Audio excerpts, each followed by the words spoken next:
Chapter 25-27, Sweeping Victory. As soon as Xiaofan gave the command, the Hell Legion pounced on the fleeing demon players like ravenous tigers.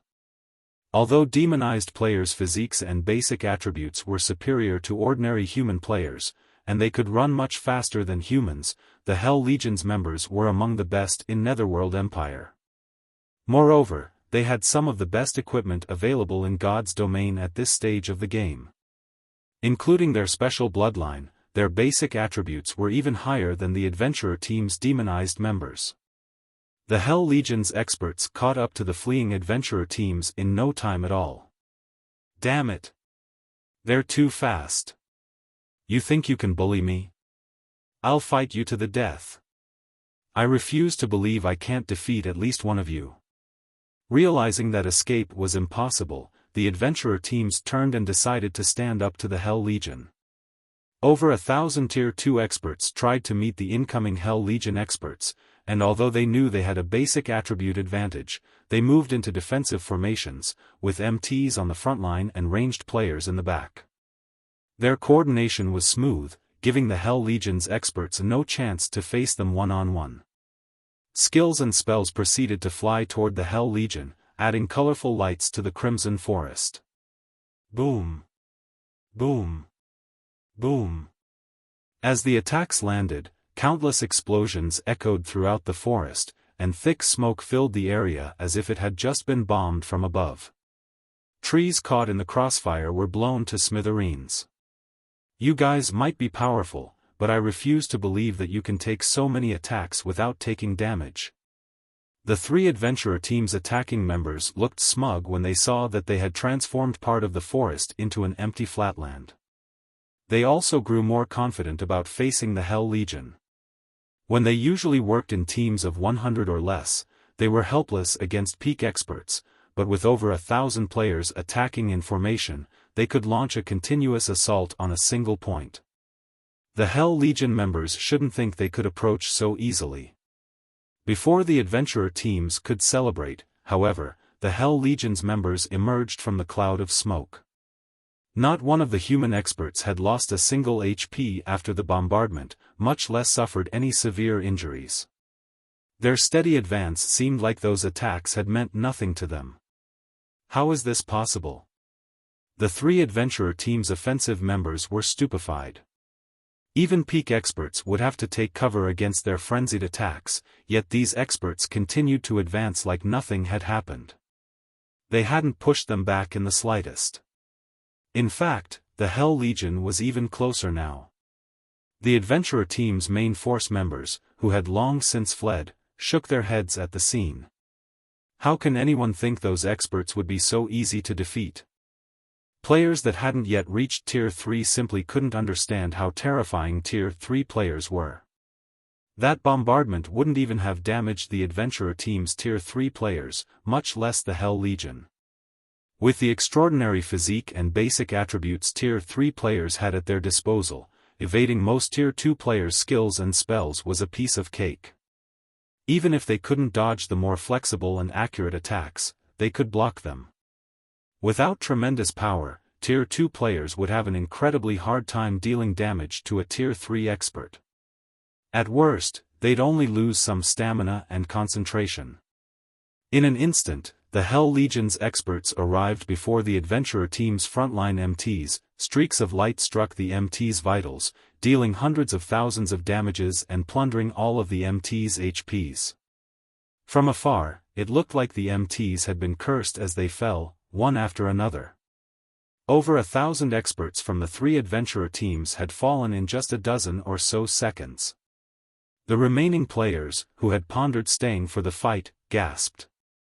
They had already known the difference between the two sides' combat power was massive, but they had never dreamed that it would be this huge. Every player that had chosen to fight had fallen in the initial clash. Only the adventurer team's main force members weren't surprised. In truth, the Hell Legion didn't just have incredible basic attributes, their combat standards were also absurdly high.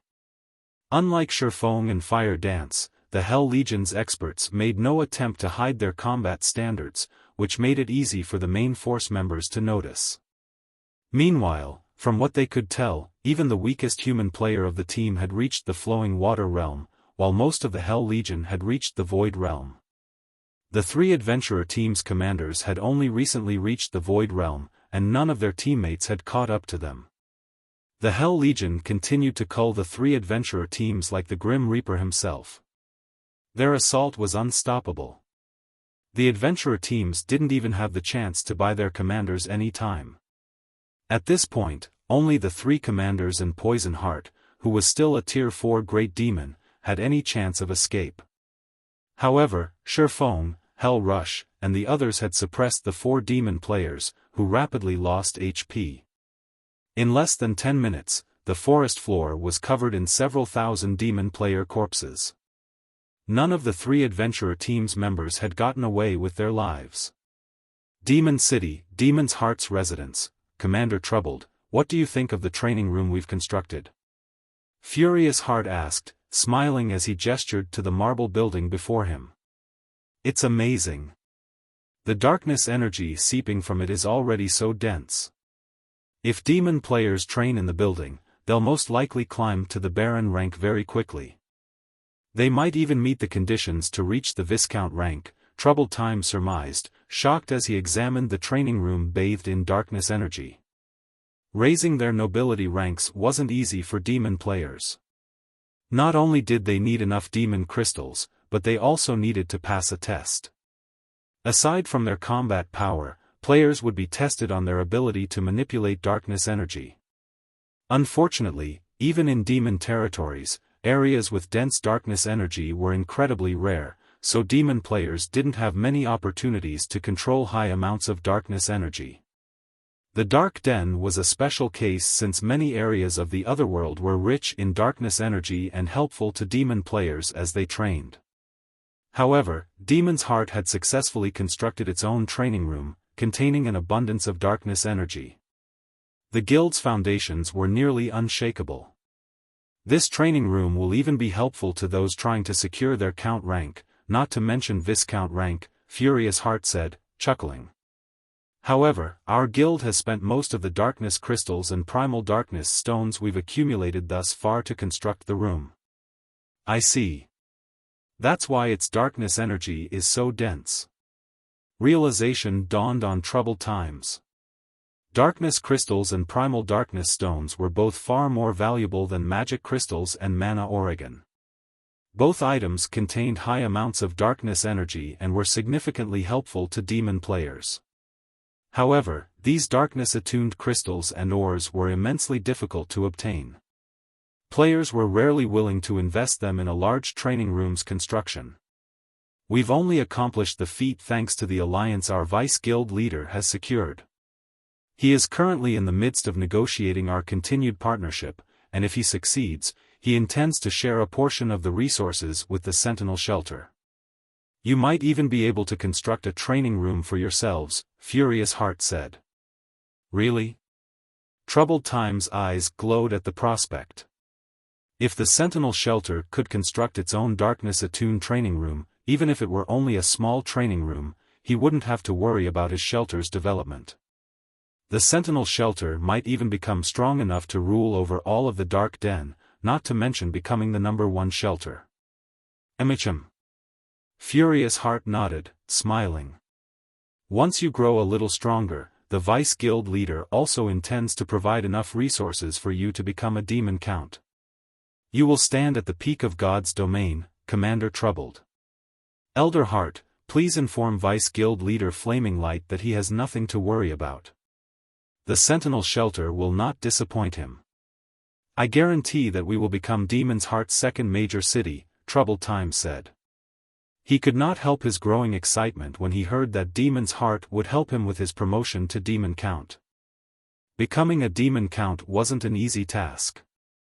Once a demon player earned the Count rank, their strength would undergo a qualitative transformation.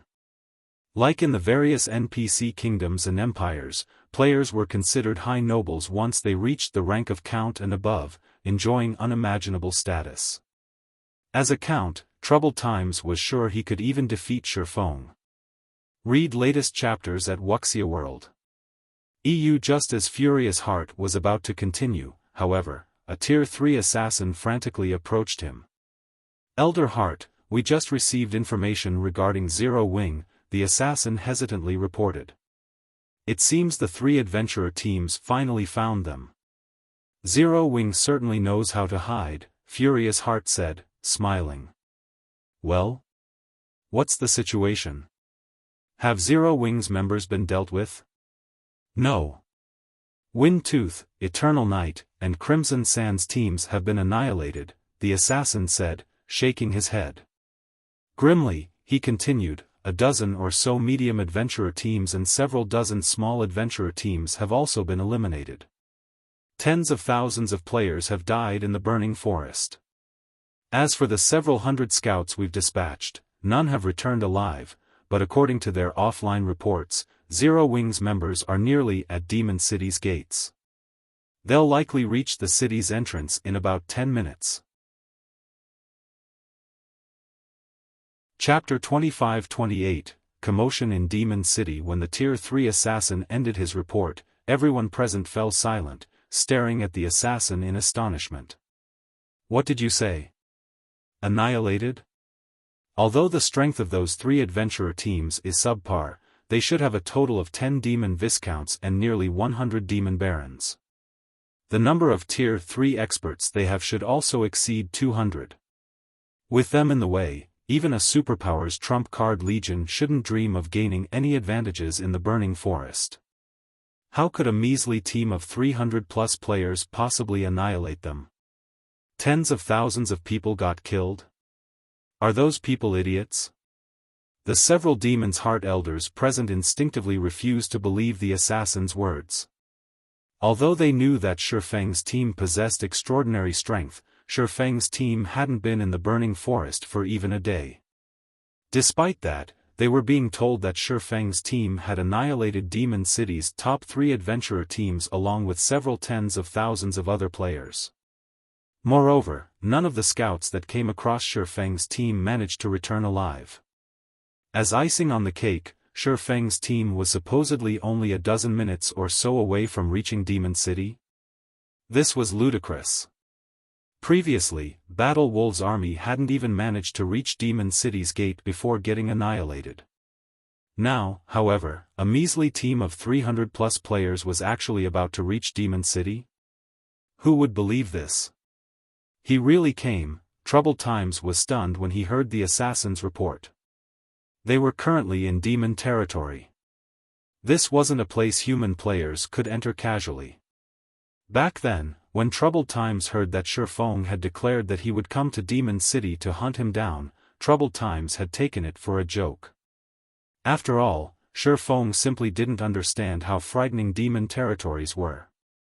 In Troubled Times' opinion, let alone reaching Demon City, Xiaofan would be fortunate to survive in the burning forest for a few hours. After all, no matter how powerful Xiaofan was, he was still a player. There was a limit to his stamina and concentration. In the expansive burning forest, non-demon players were subjected to the corrosion of darkness energy, which increased their stamina and concentration consumption substantially.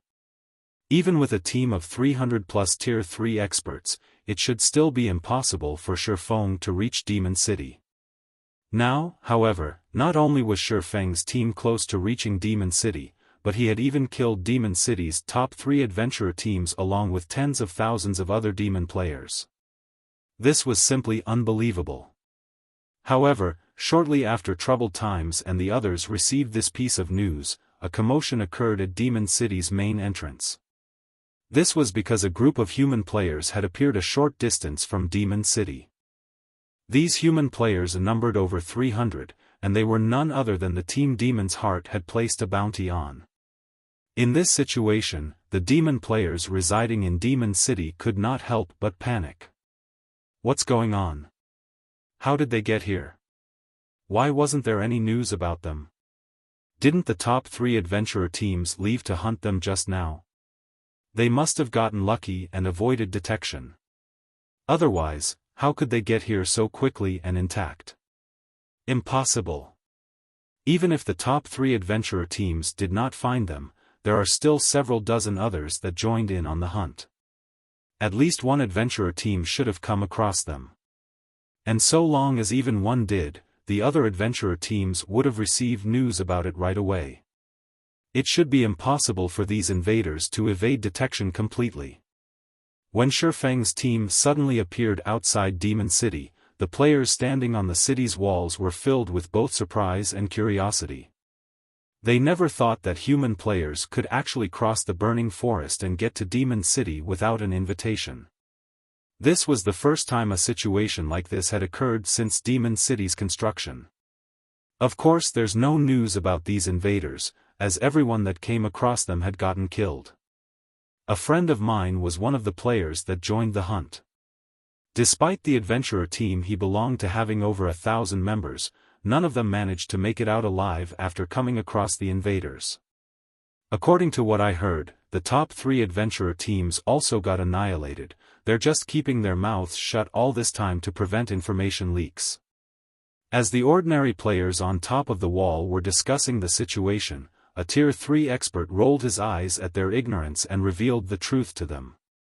Upon hearing the Tier 3 players' revelation, the ordinary players were stunned. At the same time, though, they eyed the Tier 3 expert skeptically, suspecting that this expert was playing a joke on them. It seems the rumor I heard coming from Demon's Heart's members is true, after all. These invaders really did kill tens of thousands of experts. Another Tier 3 expert, who originated from a medium-scale adventurer team and had just arrived on the wall, commented upon seeing Xiaofang's team in the distance. This Tier 3 expert's words threw everyone present into an uproar. What?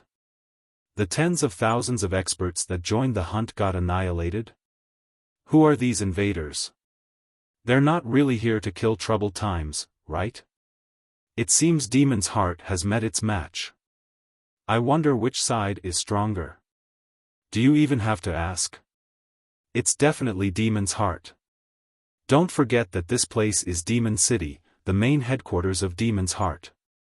These 300+ invaders might be amazing out in the fields, but they're asking for death if they think they can do whatever they want inside Demon City.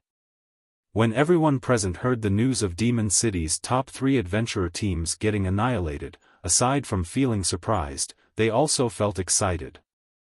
After all, Demon City had never been besieged before. Meanwhile, news of Xiaofang's team appearing outside Demon City's gate spread quickly throughout the city, stunning its millions of player residents. Crap! They actually came here to hunt down troubled times. This is amazing. I wonder how Demon's Heart plans to deal with this situation. I doubt Demon's Heart will let these people do anything. However, these people aren't pushovers either. If even the top 3 adventurer teams are not a match for them, Demon's Heart should have a tough time too. Everyone inside Demon City discussed this matter, spreading Zero Wing's fame across the city. However, everyone was more curious about Demon's Heart's response to this situation. After all, even the city's top 3 adventurer teams had suffered annihilation. Xiaofang's team might not be capable of breaking into Demon City, but it was more than capable of camping out in the fields and targeting Demon's Heart's members that were trying to grind. That would stunt Demon's Heart development. Read latest chapters at Wuxia World. EU. Meanwhile, news of Xiaofang's team's arrival also quickly reached Demon's Heart's residents. And when Troubled Times heard about this, his complexion turned deathly pale. He never thought that Xiaofan would get to Demon City so soon. He had witnessed the swordsman stopping a Demon King's hand before.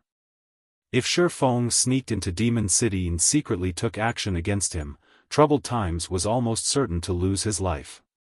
Commander Troubled, you can rest easy. So what if Black Flame has arrived? This is Demon City. Furious Heart said when he saw the ugly look on Troubled Times' face. He then smiled and continued, however, Zero Wing has been acting arrogantly for long enough. They aren't even bothering to sneak around to take action. They are indeed very arrogant. They actually dare camp in front of our front gate and let everyone know of their arrival, a Tier 3 elder wearing black robes ranted. In my opinion, we should just deploy the city's Tier 4 demon guards and get rid of them.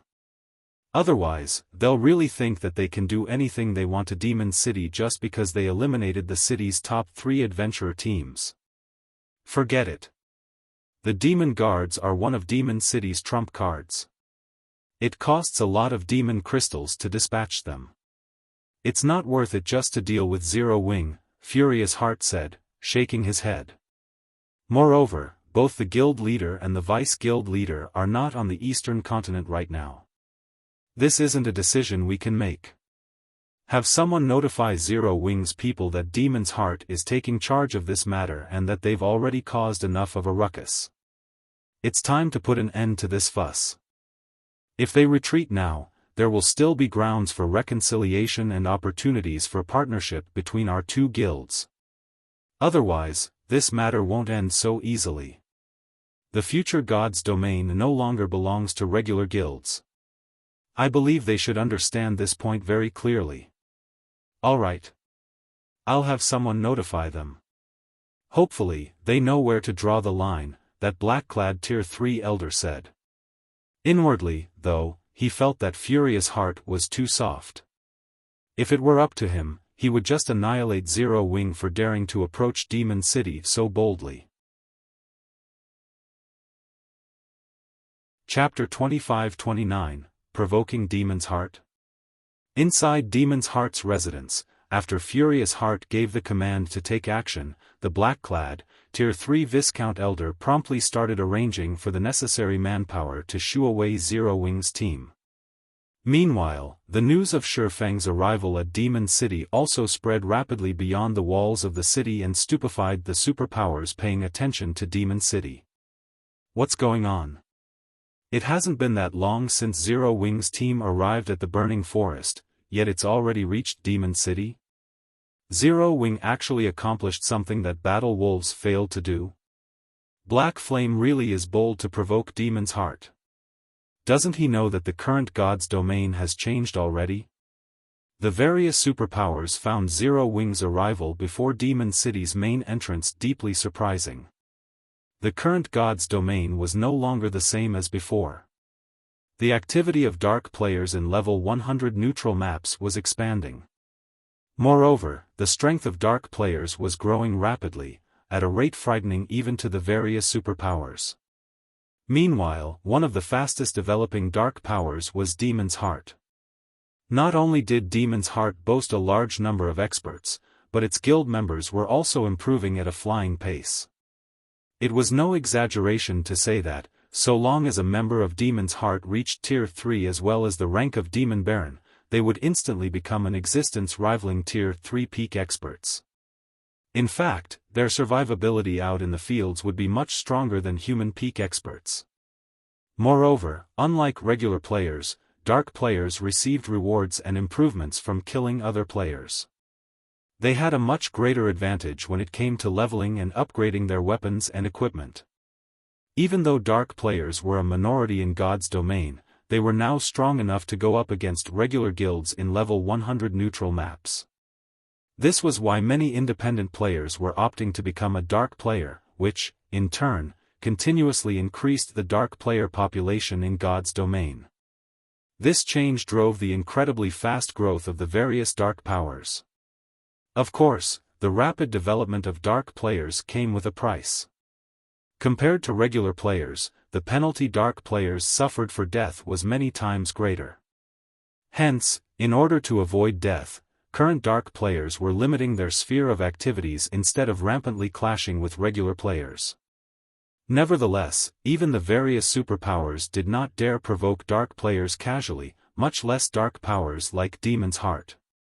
None of the various superpowers had expected Zero Wing to provoke Demon's Heart. Moreover, Zero Wing had gone all the way to Demon City's main entrance to do so. Meanwhile, inside one of the advanced restaurants in the Ten Saints Empire's capital, Illusory Words was currently enjoying a meal. Midway through her meal, however, a Tier 3 assassin barged into her private room with a tense expression on his face.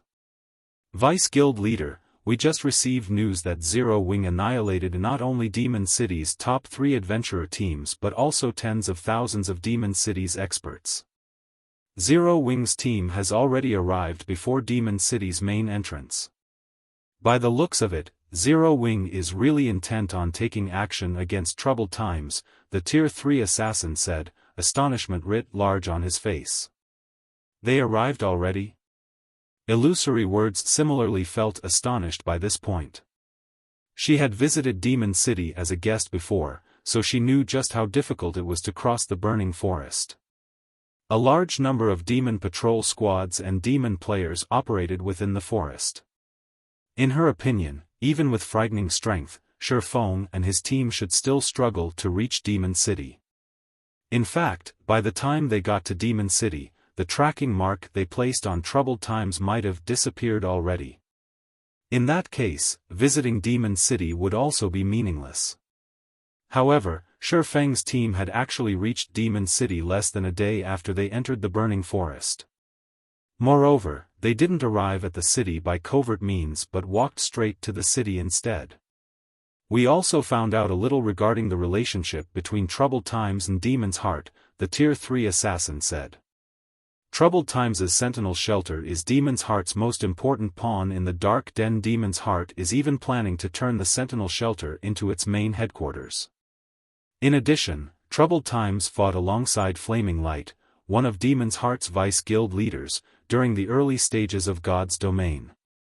Although the two of them eventually chose different development paths, Troubled Times is now one of Flaming Light's trusted aides, due to his excellent strength and talents. He's actually Flaming Light's confidant? Illusory Words frowned at this situation. If this really is the case, then Zero Wing will have difficulty killing Troubled Times. Flaming Light is extremely protective of his own people, especially his confidants. Moreover, Troubled Times is taking shelter inside Demon City. Hopefully, guild leader Black Flame doesn't act too rashly. Flaming Light was famous on the Eastern continent. A part of the reason why the Ten Saints Empire's various superpowers currently feared Demon's Heart was Flaming Light's presence. In fact, Flaming Light had even wrung multiple concessions from the Super Guild Sacred Temple regarding resources. Despite the Ten Saints Empire being the Sacred Temple's home base, the Sacred Temple still had no choice but to concede to Demon's Heart's demands. This situation had greatly confused the Ten Saints Empire's various superpowers, as well as made them increasingly fearful of the Dark Guild. Setting aside whether Zero Wing could kill Troubled Times inside Demon City, even if the guild killed Troubled Times in the outside world, it was still highly likely to anger Flaming Light. If that happened, then the efforts Zero Wing had made to ensure its smooth development in level 100 neutral maps would go to waste, and the guild would be plagued with endless troubles once more. After all, the current God's Domain had already changed. The advantages Dark players had over regular players were simply overwhelming. While the Ten Saints Empire's various superpowers were secretly discussing Zero Wing, another commotion occurred at Demon City's main entrance. The reason for this commotion was Demon's Heart's members making an appearance. In the next moment, Demon City's gate opened slowly. A 1,000-man team led by Tier 3 experts then marched out of Demon City. Every one of these members from Demon's Heart sported uniform weapons and equipment. Moreover, these weapons and equipment were of considerably high quality, with even the weakest piece being level 100 fine gold rank. In addition, every member of this team was a noble. Just the number of players emitting power of darkness at the standard of demon viscounts numbered as many as 20. Standing in the head of this team was a burly man geared in exquisite armor. The spectating players present gasped in shock at the sight of this man. Crap! Rebellious Thunder, the vice commander of Demon's Heart's main force, showed up. What a powerful pressure!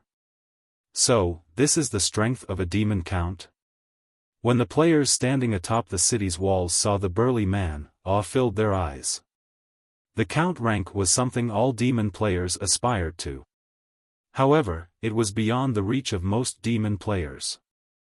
The reason for this wasn't just the astronomical amount of demon crystals required to challenge the test to become a demon count but also the test's great difficulty. Even now, aside from Demon City's two main guilds, no other power boasted a demon count among their ranks. The strongest person the other powers possessed was a 3-star Viscount. Players that had become demon counts were treated with respect by even great demon NPCs because tier 3 players at the demon count rank were already strong enough to go up against great demons. Their becoming a tier 4 great demon in the future was also only a matter of time. They actually sent a demon count out. When Regretful Wind, who was currently sitting inside a bar near the main entrance, saw Rebellious Thunder through a magic mirror, envy flashed in his eyes. It seems Demon's Heart really places great importance on troubled times. However, we ended up eating a major loss this time. Not only did we not get any bounty rewards, but we also tossed away the lives of our own teams. Fortunately, we managed to keep the matter secret.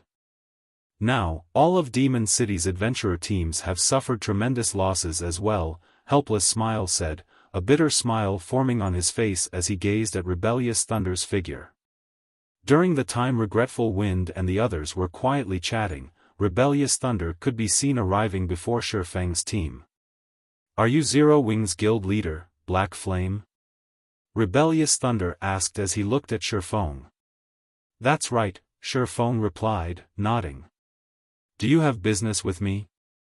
Read latest chapters at Wuxia World. EU, we know you're here to kill troubled times, but this is Demon's Heart's territory.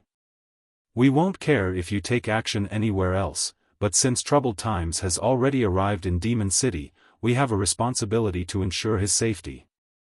Moreover, this place does not welcome non-demon players. If you leave now, Demon's Heart will ignore your provocative behavior this time. There might even be chances for partnership between our two guilds in the future, Rebellious Thunder said sternly. "What if I refuse?" Shifeng asked, chuckling. "Then, you'll make an enemy out of Demon's Heart." Rebellious Thunder warned coldly, his words echoing throughout the main entrance. Upon hearing Rebellious Thunder's words, the spectating players standing on the city walls were silent because nobody would dare offend Demon's Heart on a demon territory. Any that did would not be able to leave with their lives. If that's the case, let's just become enemies. Chapter 25-30, Normal State. As soon as Shifeng finished speaking, silence fell over the area. A provocation. This was a blatant provocation. This guy must be insane. He actually intends to become enemies with Demon's Heart. He dares slap Demon's Heart's face as well. He's dead for sure now. Even if Demon's Heart wants to let him off the hook, Rebellious Thunder definitely won't let him get away with this. The spectating demon players were flabbergasted by Shifeng's unyielding behavior. They never thought that he would react that way. In their opinion, Shifeng and his teams reaching Demon City's front door was already a plenty amazing feat. In fact, their achievement had even dragged down Demon's Heart's prestige significantly. After accomplishing all this, Shifeng should have wisely retreated instead of pushing the envelope. After all, Demon's Heart was far stronger than Demon City's top 3 adventurer teams. Even the 10 Saints Empire's various superpowers did not dare to offend the guild. Moreover, it had always been impossible for Shifeng to fulfill his goal of killing troubled times in Demon City. Although Demon City might seem like a player-constructed city, it was, in reality, a partial NPC city. The city was protected not only by players but also by quite a number of great demon NPCs, including a great demon monarch.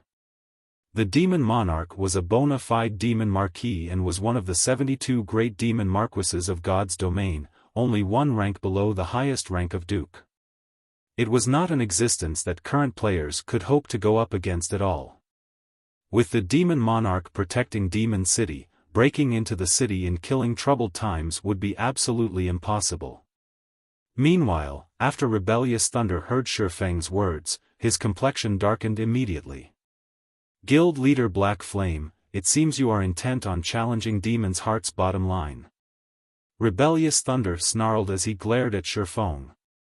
Since you wish for battle, I'll fulfill your wish. Suddenly, dense darkness energy flowed out of Rebellious Thunder's body, and his body started undergoing a significant transformation. Not only did he double in size, but pitch-black demonic patterns also appeared all over his body. At the same time, the intensity of the aura he radiated skyrocketed, the aura so strong that the spectating demon players gasped in shock. Amazing! So, this is the strength of a demon count? The power of darkness he radiates is so strong. It's practically denser than the great demon NPCs inside the city. Just how powerful will his demon skills become with such a strong power of darkness?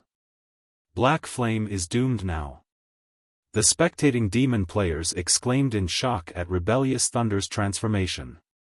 Although they had long since known that Demon City's 2 guilds possessed demon count level experts, they had never seen a demon count in action before. They only knew that the count rank was a major turning point for demon players and that players couldn't reach the rank without frightening strength and resources. Looking at Rebellious Thunder now, however, rather than calling the count rank a major turning point, calling it a leap in tiers would be more apartment. At this moment, even with only ordinary identification skills, one would realize that Rebellious Thunder transcended the realm of ordinary. Just his current HP was as high as 6 million, previously, his HP was only a little more than 1 million. Aside from HP, Rebellious Thunder should have also received a similarly massive boost to his defense, basic attributes, and physique after demonification. After Rebellious Thunder activated demonification, Regretful Wind and the other spectators in the bar near Demon City's main entrance were shocked. Sure enough, a demon count really is frightening. It's no wonder those 2 guilds have been keeping all information about the rank a secret all this time.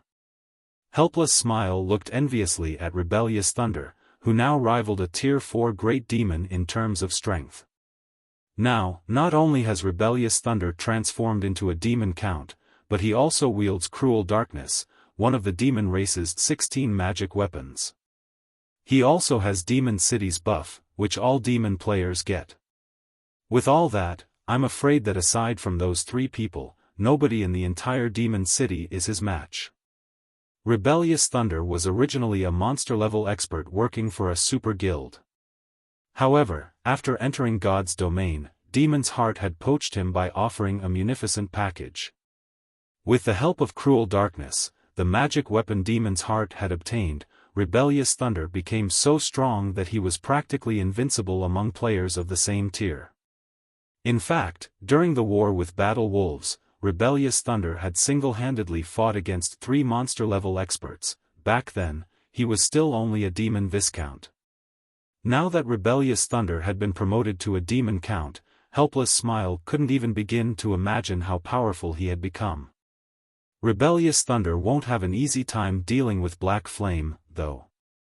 After all, Black Flame suppressed Poison Heart even after Poison Heart had transformed into a great demon, Regretful Wind said as he looked at the demonized Rebellious Thunder.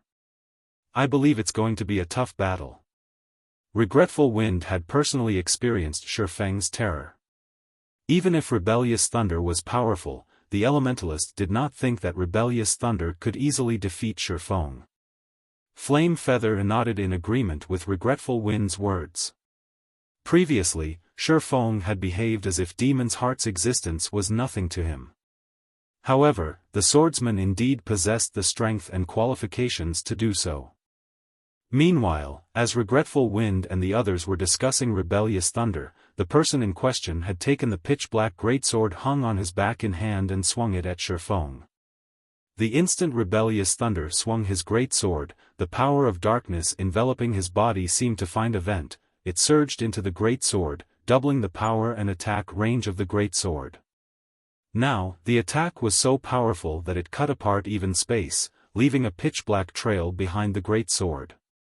In response, Xiaofan unsheathed Killing Ray and executed Light Shadow. Boom! The instant the 2 blades collided, dazzling spark sprang forth. The frightening impact also caused the ground beneath the two players' feet to shatter, and the sound of the impact echoed throughout Demon City. In the next moment, Xiaofan stumbled half a step back, his HP decreasing by merely a few thousand. To Xiaofan, who possessed over 1 million HP, this amount of damage was negligible. Impossible. That guy only lost by a little even after receiving the Vice Commander's full-powered blow? Upon seeing this outcome, both the spectating demon players and Demon's Hearts members could not help being stupefied. This was especially true for Demon's Hearts members, whose eyes very nearly fell out of their sockets at this scene. As they watched Rebellious Thunder about to clash with Xiaofan, they had considered a few methods that might allow the swordsman to neutralize Rebellious Thunder's attack. For example, Xiaofan could use a life-saving skill or a special tool. However, they never thought that he would receive Rebellious Thunder's attack directly and even block it with such ease. At this moment, let alone everyone else, even Rebellious Thunder himself was stunned by this outcome. What happened? Even before he had risen to the Demon Count rank, with Cruel Darkness's power, he was already invincible among those of the same tier. Now, despite being a Demon Count and activating demonification, he was actually only slightly stronger than Xiaofan. However, Rebellious Thunder quickly snapped out of his daze. It seems you're not all talk, after all. Rebellious Thunder praised. But, so what if you can block my attack? You'll still lose if you only remain on the defensive. As soon as Rebellious Thunder finished speaking, however, Xiaofan suddenly returned Killing Ray to its sheath. Read latest chapters at Wuxia World. EU, as expected of an expert who has reached the rank of Demon Count. Your strength has already surpassed that of ordinary mythic monsters, Xiaofan said as he looked at Rebellious Thunder. It seems I really am not a match for you demon players when you have the home ground advantage and I am in my normal state. Normal state? Rebellious Thunder chuckled when he heard Xiaofan's words. Do you think you can transform into a demon too? While inside demon territories, players couldn't use berserk skills. Of course, demon players were no exception to this rule. However, demon players could use demonification to elevate their strength. This was why the Ten Saints Empire's various superpowers could never do anything against Demon City. Only Battle Wolves was stubborn enough to attempt a crusade against Demon City. I can't, Xiaofan said, chuckling as he looked at Rebellious Thunder. However, my doppelganger can. After saying so, Xiaofan drew the pitch-black sword hanging from his waist. Chapter 2531, Black Dragon. The abyssal blade Xiaofan wielded looked like a gemstone of darkness. Adorned with glowing, crimson patterns, the sword gave off a bewitching feeling. The instant Xiaofan unsheathed the abyssal blade, a doppelganger appeared beside him. In terms of aura and appearance, the doppelganger was utterly identical to him. His trump card is a doppelganger? And here I thought he had something amazing saved up.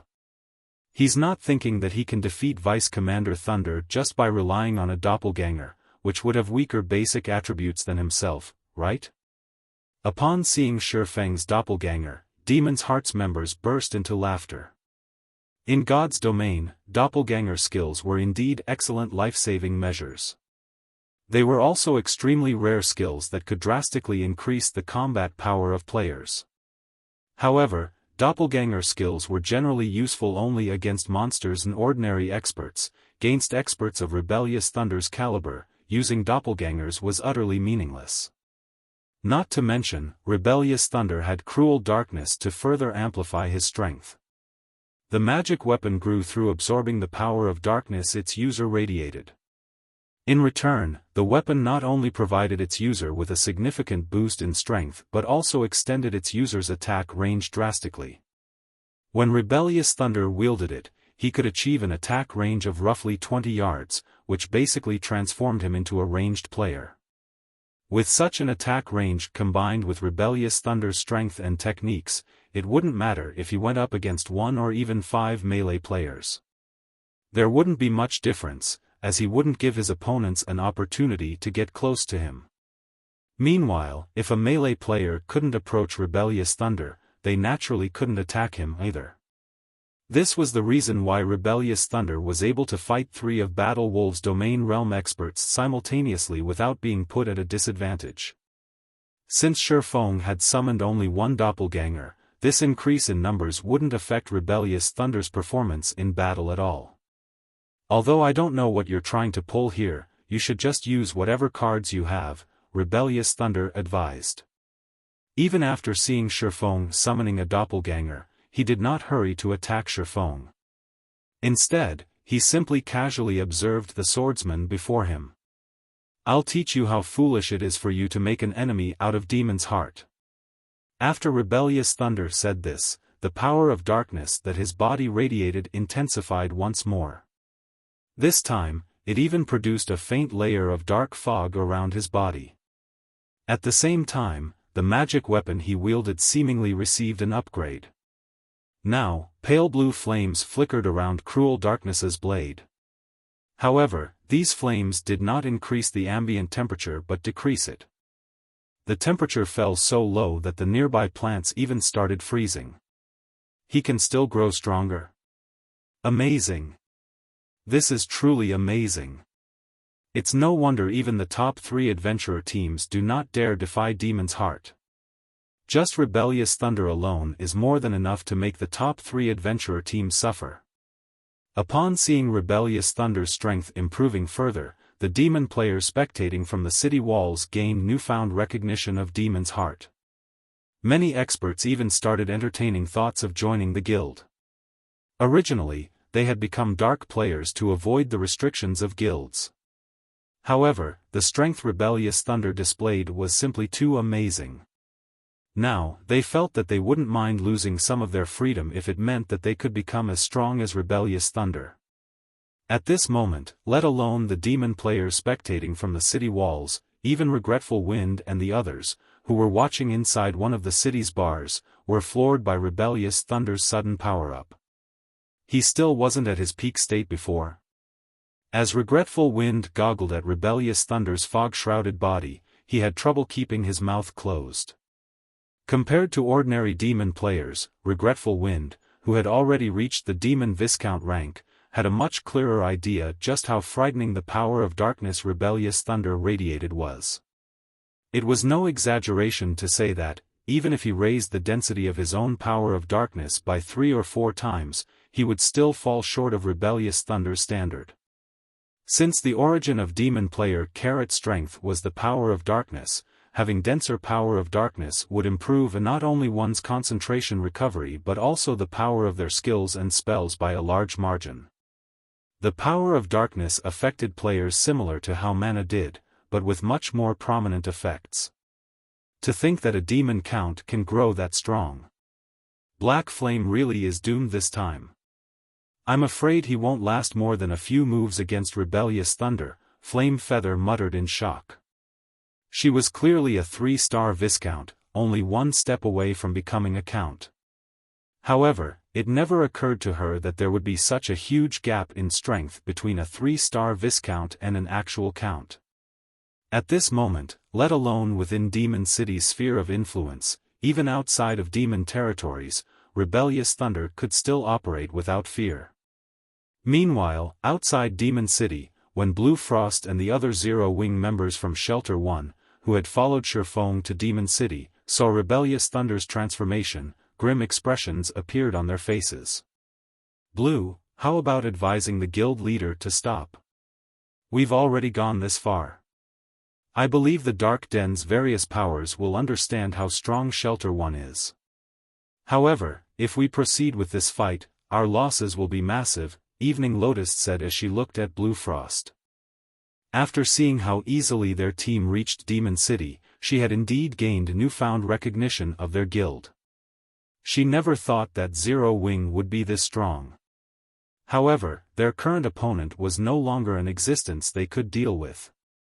Even though they had over 300 Tier 3 experts on their side, she wasn't optimistic about their chances of defeating Rebellious Thunder. After all, they were standing in the home ground of demon players. Moreover, rebellious thunder had the protection of Demon City. Indeed.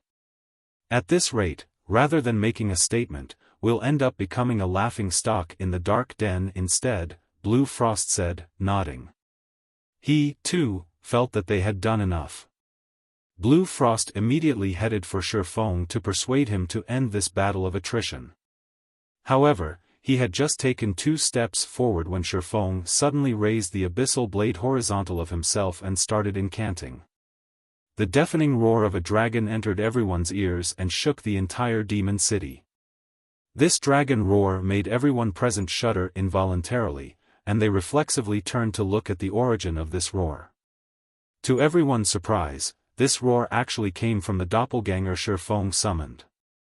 At this moment, however, the doppelganger had started disintegrating into a cloud of black fog, which continuously expanded, growing by several hundred times in size in no time at all. A short moment later, a pair of gigantic, golden eyes appeared inside the black fog, the piercing gaze of the golden eyes sending shivers down everyone's spine. What's going on? The doppelganger can actually transform? The doppelganger's aura is so strong. The spectating players promptly started discussing among themselves when they saw the transformation Xiaofang's doppelganger underwent, curiosity and confusion filling their minds. It seems you weren't spouting nonsense before, Rebellious Thunder said. As he gazed at the dense cloud of fog before him, fighting spirit welled up within him. However, no sooner had Rebellious Thunder finished speaking than a gigantic claw emerged from the cloud of fog. This claw was the size of a 2-story house and densely covered in pitch-black scales. When the claw landed, it instantly shattered the ground. At the same time, everyone in the vicinity also felt the ground beneath them quaking. Before everyone could snap out of their daze, a 30-meter-tall black dragon appeared before their eyes. Read latest chapters at Wuxia World. EU, a dragon? Everyone's breath momentarily stifled as they gazed at the incarnation of death and destruction before them, unable to wrap their head around this situation. How is this possible? Why would a dragon appear here? That is fake. That must be fake. Chapter 2532, Black Dragons. Might everyone instinctively refuse to believe that a dragon had appeared before them. In God's domain, dragons were synonymous with destruction. They could easily destroy entire kingdoms and empires. Any location that had a dragon appear there would automatically be viewed as a forbidden land for players. Demon players were no exception to this rule. Only death awaited them if they came across a dragon. Hence, how could a player possibly summon a dragon? However, the powerful aura and pressure, which stemmed from a massive difference in life rating, the black dragon gave off was undoubtedly real. At this moment, aside from the demon players present, Blue Frost and the others standing behind Xiaofan were likewise astonished by this situation. They never thought that their guild leader would possess such a trump card. No. Something's not right. That dragon seems to be only at Tier 3. It's not a Tier 5 adult dragon. A Tier 3 demon ranger, who had used an identification skill on the black dragon, suddenly shouted. Upon hearing this ranger's announcement, everyone immediately reacted to the situation. It really is a Tier 3 dragon. I knew it. I knew it was impossible for a player to summon an adult dragon. Even so, that black flame is still plenty amazing. I'm afraid even the Vice Commander will be helpless against a Tier 3 dragon.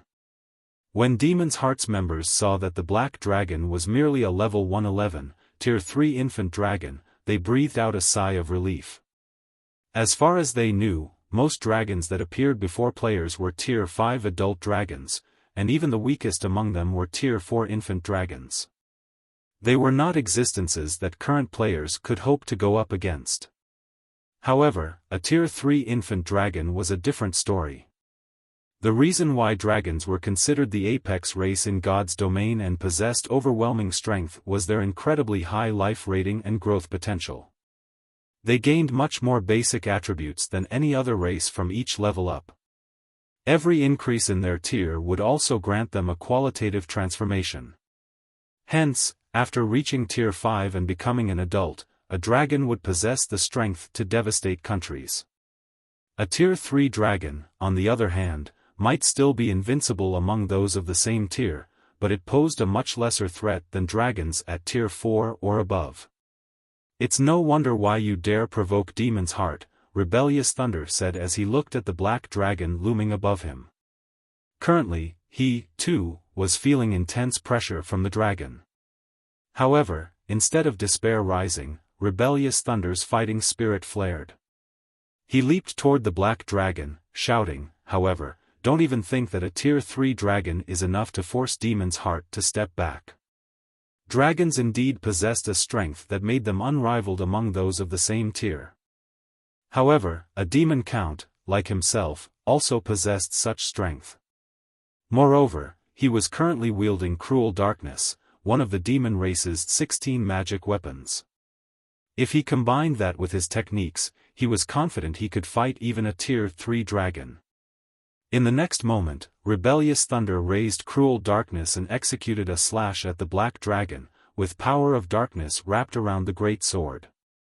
Space split apart wherever the great sword passed. Tier 3 skill, Blazing Slash. What a powerful move. "You can definitely send a mythic monster flying with this move," Xiaofan said in admiration as he looked at the pitch-black greatsword descending toward the black dragon. "Unfortunately, you made a basic mistake. What you're going up against isn't an ordinary tier 3 dragon, but a tier 3 dragon that I am controlling." After Xiaofan said so, his doppelganger took action, sending a claw swinging at the descending greatsword. Secret technique, Lightning Flash. The gigantic claw transformed into streaks of light that clashed with the pitch-black sword. Boom! Accompanied by the sound of an explosion, the pitch-black sword shattered, the frightening recoil sending Rebellious Thunder flying back like a cannonball. In the blink of an eye, Rebellious Thunder's body crashed into Demon City's curtain wall, his HP instantly decreasing by more than 300,000. How is that possible? How can a summoned creature use a combat technique? For a time, everyone stared at the black dragon's proud figure in shock and confusion. In fact, the shock they felt right now was even greater than what they felt previously, when they thought Xiaofan had summoned a tier 4 or tier 5 dragon. In God's domain, although players could summon and control powerful creatures to fight for them, after all was said and done, they weren't controlling their own bodies. Hence, they could only conduct subpar battles with their summoned creatures. Executing combat techniques that required nimble and precise movements from the physical body using a summoned creature would be beyond them.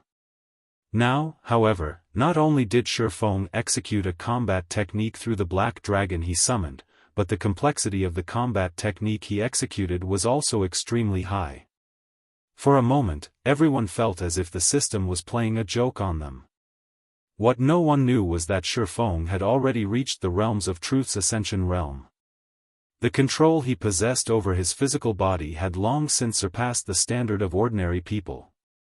Although it was extremely difficult to execute Lightning Flash through the black dragon, he could, although just barely. However, the power of the technique was far inferior to when he executed the technique with his own body. Even so, combined with the power of the black dragon, it wasn't an attack Rebellious Thunder could block. Meanwhile, after landing a successful blow, Xiaofan did not give Rebellious Thunder any opportunity to recollect himself. The black dragon immediately opened its maw at Rebellious Thunder. Dragon Breath. In the next moment, a dazzling beam of light devoured Rebellious Thunder, who was embedded in Demon City's wall, and brightly illuminated the area before Demon City's main entrance. The frightening shockwave of the attack vaporized all Demon's Heart members standing in the vicinity of the beam and shook the entire Demon City slightly. In fact, cracks even appeared on the city's sturdy walls. Silence. Destruction. Death. For a time, shock and fear filled everyone present, particularly the Demon's Heart members who just barely survived the shockwave of the dragon breath. They could not help but goggle in stunned silence at the steaming canyon that had formed beside them. So, this is a dragon? Regretful Wind and the others who were spectating the fight from inside Demon City shuddered at this outcome. After all, the Black Dragon was simply too strong. With just one attack, the Black Dragon had instantly vaporized Rebellious Thunder, who was a demon count. The only thing left in Rebellious Thunder's place was a pitch-black blade. Earlier, despite suffering from the Black Dragon's combat technique, Rebellious Thunder still had over 5 million HP remaining. Even if Rebellious Thunder simply stood in place without defending himself, a Tier 4 mythic monster would still need quite some time to kill him. However, Xiaofan's Black Dragon had used only one attack to turn Rebellious Thunder into nothing. Run! When the Demon's Heart members snapped out of their daze, their originally calm and arrogant composure instantly crumbled, and they fled frantically toward Demon City. What a joke! Aside from Rebellious Thunder, everyone else in the team was only a Demon Viscount or Demon Baron. Since the Black Dragon could kill Rebellious Thunder with one hit, it could naturally do the same to them. In fact, the Black Dragon might only need a single claw swipe to finish off the rest of them. Read latest chapters at Wuxia World. EU. Upon seeing this scene, the spectating demon players were stupefied. Were these fleeing players really the same Demon's Heart experts they knew of? Normally, every one of Demon's Heart's members was an arrogant prick. They behaved as if they were entirely different creatures from other players. Even the members of Demon City's top 3 adventurer teams were afraid of Demon's Heart's experts. Now, however, these same experts from Demon's Heart were actually fleeing from Xiaofan like mice that had just come across a cat. This was definitely the first time such a situation had happened since Demon City's construction. Even when going up against battle wolves, Demon's Heart's experts had not retreated even an inch. Meanwhile, the shocking news of Rebellious Thunder's death and Demon's Heart's members' frantic retreat also quickly spread throughout Demon City. Chapter 25-33, Siege. Demon City, Demon's Heart's residence. Rebellious Thunder died? How is that possible? Standing inside the darkness training room, Furious Heart was stunned when he heard his subordinates report. What happened?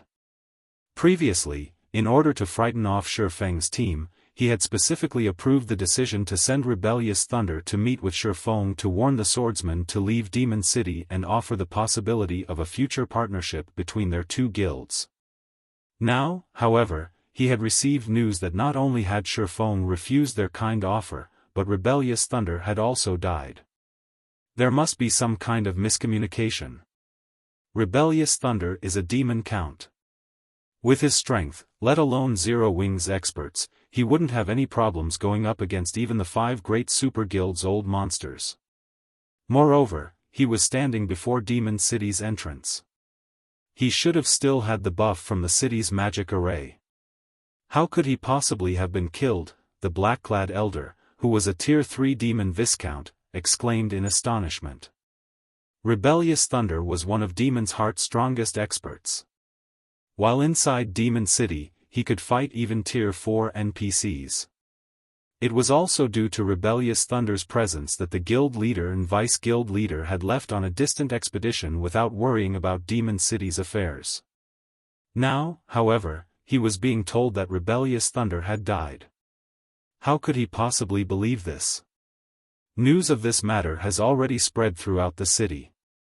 Moreover, the fight was recorded by many players. The Tier 3 assassin who had come to report on this matter said with a bitter smile as he faced Furious Heart and the other guild elders present. Previously, he had also denied the validity of this information when he received the report of his subordinate. However, after watching the battle videos going viral on the official forums, he had no choice but to believe it. He then shared one of the better videos recorded with the guild elders present. In the video, a 30-meter-tall black dragon could be seen sending the demonized Rebellious Thunder flying with a combat technique. Immediately afterward, the Black Dragon vaporized rebellious thunder and created a small canyon before Demon City using its dragon breath. When the video ended, silence fell over the entire training room. So, this thing was the cause of the previous shaking? Furious Heart's complexion turned grim as he gazed at the Black Dragon in the video. A dragon. Although the Black Dragon was only a Tier 3 infant dragon, it possessed astonishing strength. If the Black Dragon could kill even a monster like Rebellious Thunder in a single hit, aside from the guild leader and vice-guild leader Flaming Light, nobody in Demon's Heart posed a threat to it. Elder Heart, what should we do? If Black Flame is capable of killing even Vice Commander Thunder, I'm afraid he can kill me easily once he enters the city, Troubled Times said worriedly after witnessing the Black Dragon's strength. Troubled Times never dreamed that Xiaofan would have such a frightening trump card saved up. He had clearly fled to a demon territory already. Non-demon players couldn't use any berserk skills here. However, Xiaofan actually had the ability to transform his doppelganger into a dragon. For a moment, Troubled Times had a feeling that the main god system was playing a joke on him. Commander Troubled, you don't have to worry too much. Black Flame's trump card might be powerful, but the duration in which his doppelganger can remain in dragon form should be very limited. The transformation will last for a few minutes, at most, Furious Heart said calmly. Moreover, he can only strut around outside Demon City. Without our invitation, he shouldn't even think of entering. All you need to do is rest inside our residence and wait until the tracking mark on you disappears. That's right. He is merely a human player. Even if he can summon a dragon, it is merely a Tier 3 dragon. It might be strong against players like us, but it is far from sufficient for dealing with the demon NPCs inside the city. Not to mention, Demon City still has a defensive magic array. Non-demon players without an invitation can't enter the city. You can relax and rest here, the black-clad demon Viscount Elder said, nodding in agreement with Furious Heart's words. Once the guild leader and vice-guild leader return, Black Flame is doomed. Rebellious Thunder's death was indeed surprising. The fact that Xiaofan could summon a dragon was even more shocking. However, this was only at the standard of players. Before the NPCs of God's domain, these things were nothing. Not to mention, they were currently standing inside Demon City. Demon City was far more powerful than the NPC cities found in the outside world. It had not only an army of demon NPCs defending it but also the protection of one of the demon race's 72 great demon marquises. Let alone Zero Wing, even if all of the 10 Saints Empire's superpowers joined hands, they still wouldn't be capable of taking down Demon City. All Xiaofang's team could do was act arrogantly outside Demon City. Once Demon's Heart's main force returned, Xiaofang's team would have nowhere to run. That's a dragon we're talking about. Can Demon City's defensive magic array really stop it? Troubled Times could not help asking worriedly. He wasn't doubting Furious Heart. It was just that Xiaofan was far too frightening. After all, the swordsman had survived an attack from a demon king's hand. Troubled Times truly could not bring himself to relax in this situation. This is Demon City. A Tier 4 dragon might be a different story, but a Tier 3 dragon can, at most, roar at the city. We don't need to pay Black Flame any mind, Furious Heart assured him confidently. The other Demon's Heart members present rolled their eyes at Troubled Times' anxious behavior.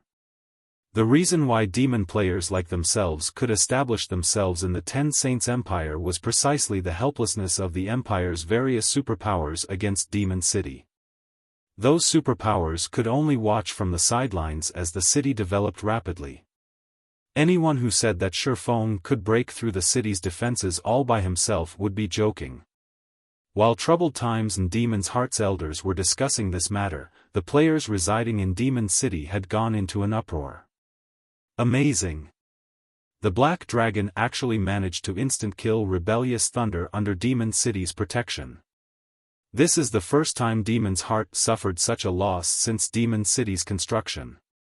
It's no wonder Demon's Heart offered such an astronomical bounty before.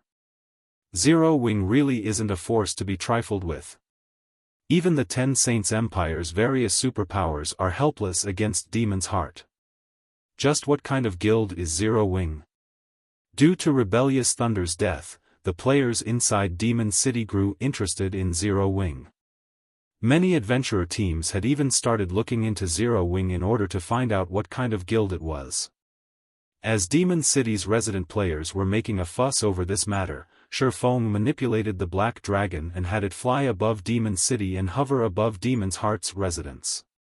This situation created another stir among Demon City's resident players. What is he trying to do? He's not trying to break into the city, right? This is Demon City. How can players possibly enter it by force? He's probably trying to scare us. The players inside Demon's Heart's residence also quickly took notice of the 30-meter-tall Black Dragon. For a time, everyone there discussed the Black Dragon, wondering what Xiaofan was trying to do. Elder Heart, the defensive magic array shouldn't have a problem stopping the dragon, right? Troubled Times could not help asking as he eyed the Black Dragon in the sky. Read latest chapters at Wuxia World. Relax. If it's only capable of executing attacks like the one before, Black Flame shouldn't even think of getting into the city, even if he attacks for an hour continuously, Furious Heart replied. Turning to look at the Black Dragon in the sky, he continued in a disdainful tone, Vice Guild Leader Light has already received the news about Black Flame. He'll be returning with his team very soon. Black Flame can only act arrogantly for now. However, as soon as Furious Heart finished speaking, Xiaofang's voice suddenly came from above the city. Troubled Times, don't think that Demon City can protect you. In the next moment, a frightening amount of mana started gathering before the Black Dragon, the area within a 300-yard radius of the Black Dragon getting depleted of mana. First Sword, Light Shadow.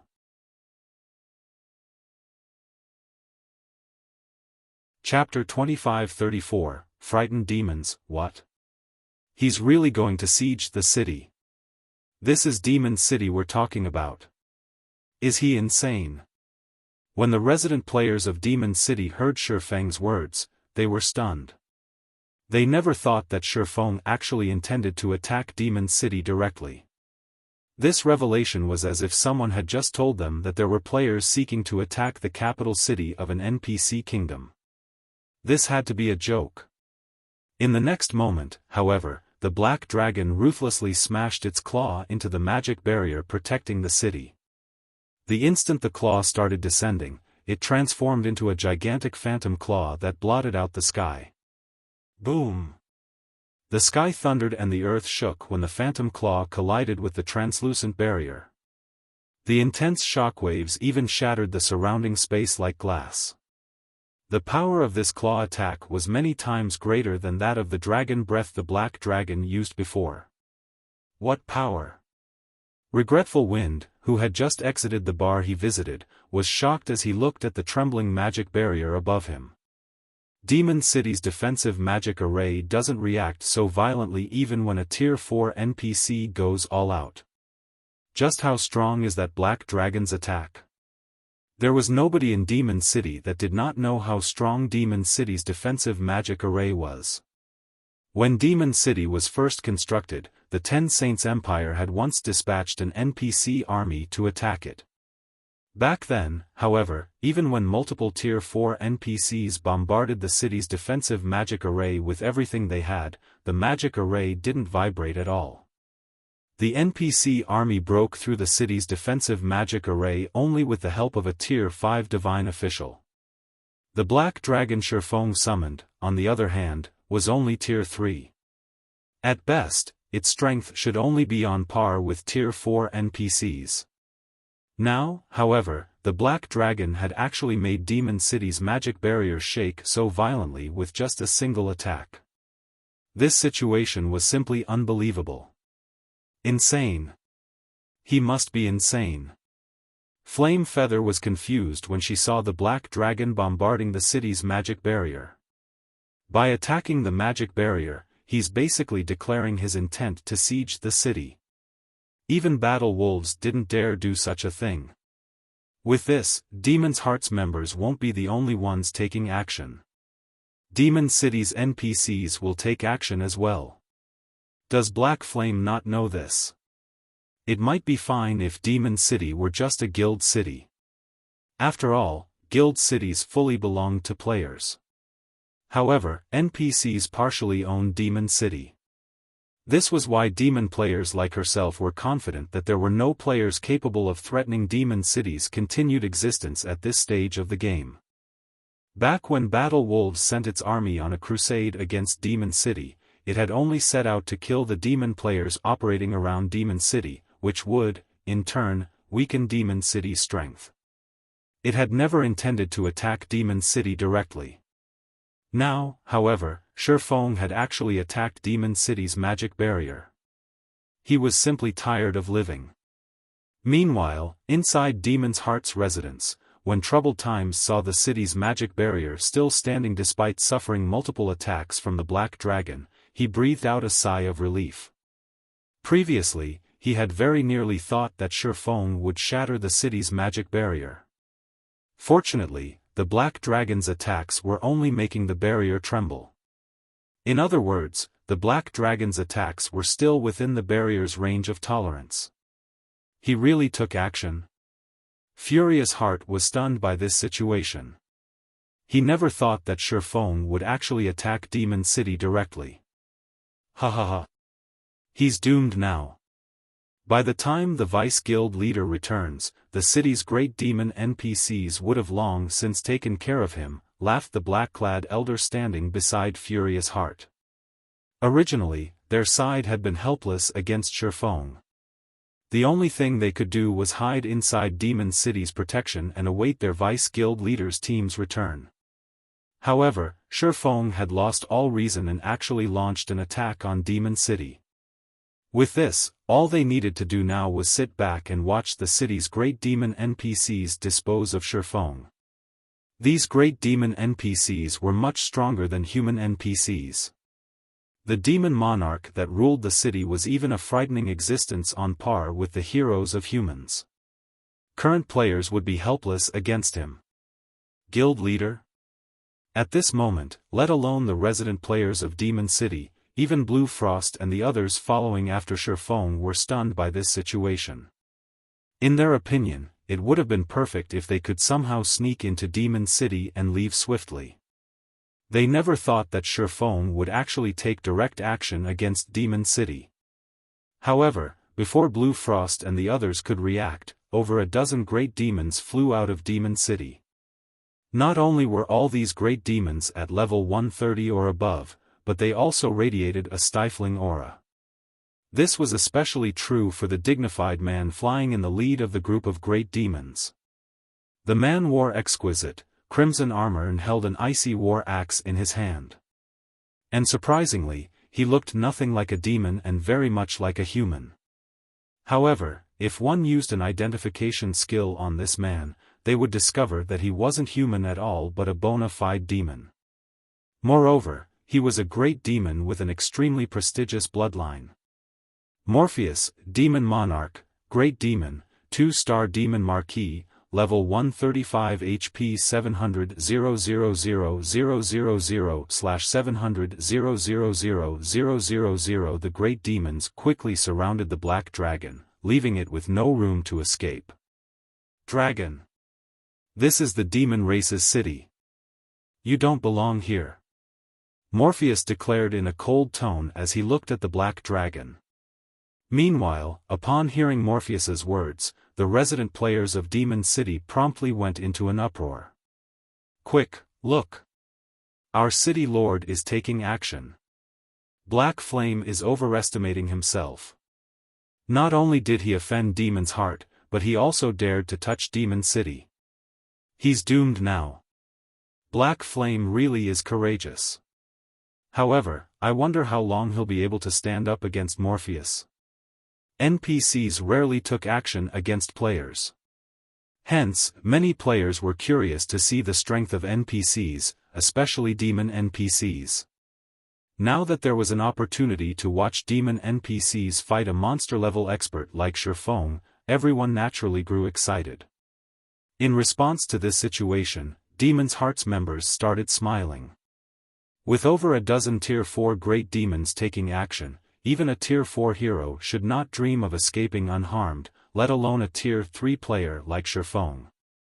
However, while Demon's Hearts members were feeling elated over Xiaofang's foolish behavior, a sigh came from the Black Dragon. Sure enough, it is impossible to destroy this magic barrier using only the strength of a Tier 3 dragon. It seems I have no choice but to get serious.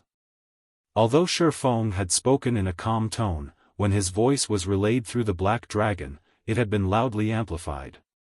As a result, everyone inside Demon City heard him very clearly. What does he mean?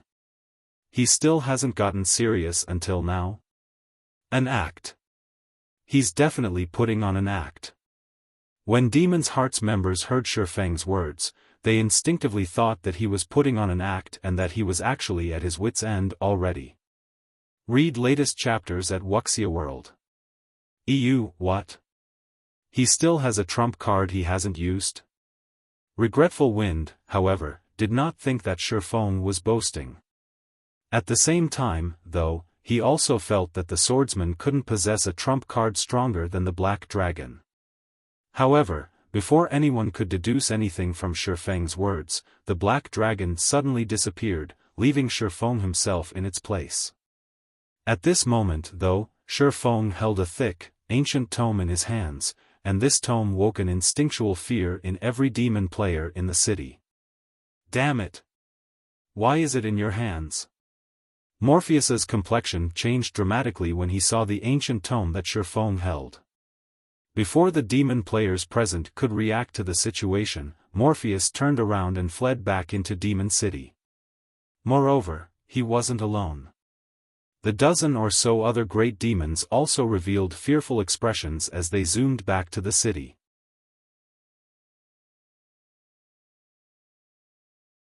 Chapter 25-35, Silent Demon City. They're running? What's up with these demon NPCs? Seeing Morpheus and the other demon NPCs suddenly turning around and fleeing left Demon City's resident players confused. The NPCs had surrounded Xiaofang's Black Dragon and were even prepared to take action against it. In the end, however, they had fled as soon as Xiaofan himself appeared before them. What was going on here? At this moment, let alone Demon City's resident players, even Demon's Hearts members, who held actual authority over Demon City, were stunned by this situation. What did he do? Why are the demon NPCs afraid of him? Furious Heart was astounded as he stared at Xiaofan, who was currently chanting an incantation in the sky. The intellect of Tier 4 demon NPCs was not the slightest bit inferior to players. It was almost impossible for players to gain any advantage over them. Before these demon NPCs, current players were nothing but a joke. These demon NPCs could squash current players like ants. Not to mention, these demon NPCs had remained calm even when fighting a Tier 5 divine official. Moreover, in the end, they had repelled the 10 Saints Empire's NPC army, allowing Demon City to establish a foothold in the Empire. Now, however, these demon NPCs actually fled like startled mice. However, before Furious Heart could figure out what was going on, Xiaofan finished chanting the final verse of his incantation. His gaze then locked on to a nearby level 134, Tier 4 demon Viscount, who served as the captain of Morpheus's personal security team. In the name of the ruler of demons, submit to my will. Pitch-black chains suddenly appeared around the level 134 guard captain, giving off an indescribable pressure that made all the demon NPCs and demon players shudder involuntarily. No! Don't take away my will, the guard captain shouted as it struggled intensely to repulse the assault of the pitch-black chains. Unfortunately, all its efforts were futile, as the pitch-black chains simply ignored the guard captain's resistance and merged with its body. In the next moment, the struggling guard captain turned sluggish, and its eyes became cloudy. It was as if the guard captain had just had its soul sucked away. What did he do? He actually managed to deal with a bona fide Tier 4 demon Viscount with just one move? Every demon player present gaped in shock at this scene. This was a Tier 4 NPC of Demon City. The combat power it possessed far exceeded that of Tier 4 great demons in the outside world. Not to mention, the demon NPC in question was even a great demon that held the rank of Viscount. Its strength practically rivaled that of Tier 4 heroes. Now, however, the demon in question had actually stopped moving. It worked. Xiaofan breathed out a sigh of relief when he saw the guard captain stop moving. The Bible of Darkness held considerable deterrence over demons. In its current state, only Demon King level demons could resist its power. Demons beneath Demon Kings would instinctively fear the Bible. However, using the Bible of Darkness to take control of demons was not easy. On the surface, the Bible of Darkness's demon ruler had a 12% chance of successfully controlling a demonic creature, so long as the target was not more than 30 levels and 2 tiers higher than the user. In reality, however, the stronger the targeted demon, the lower the chances of controlling it. With Xiaofan's current self, if he tried to control Morpheus, who was a demon marquis, his chances of success would most likely be lower than 1%. This was why he had chosen the Viscount-ranked guard captain as his target. Even so, Xiaofan never thought that he would successfully control the guard captain on the first try, hence, he had planned on multiple attempts. After all, Demon Ruler had a cooldown of only 5 minutes. If once was not enough, he could simply try a second or third time. As for the possibility of the demon NPCs of Demon City attacking him, he didn't have to worry about that at all.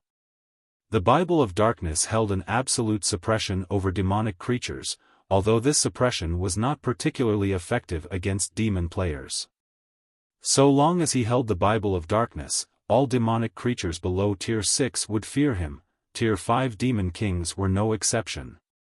Not only would these demonic creatures have their basic attributes drastically decreased, but even their intellect would be affected quite significantly.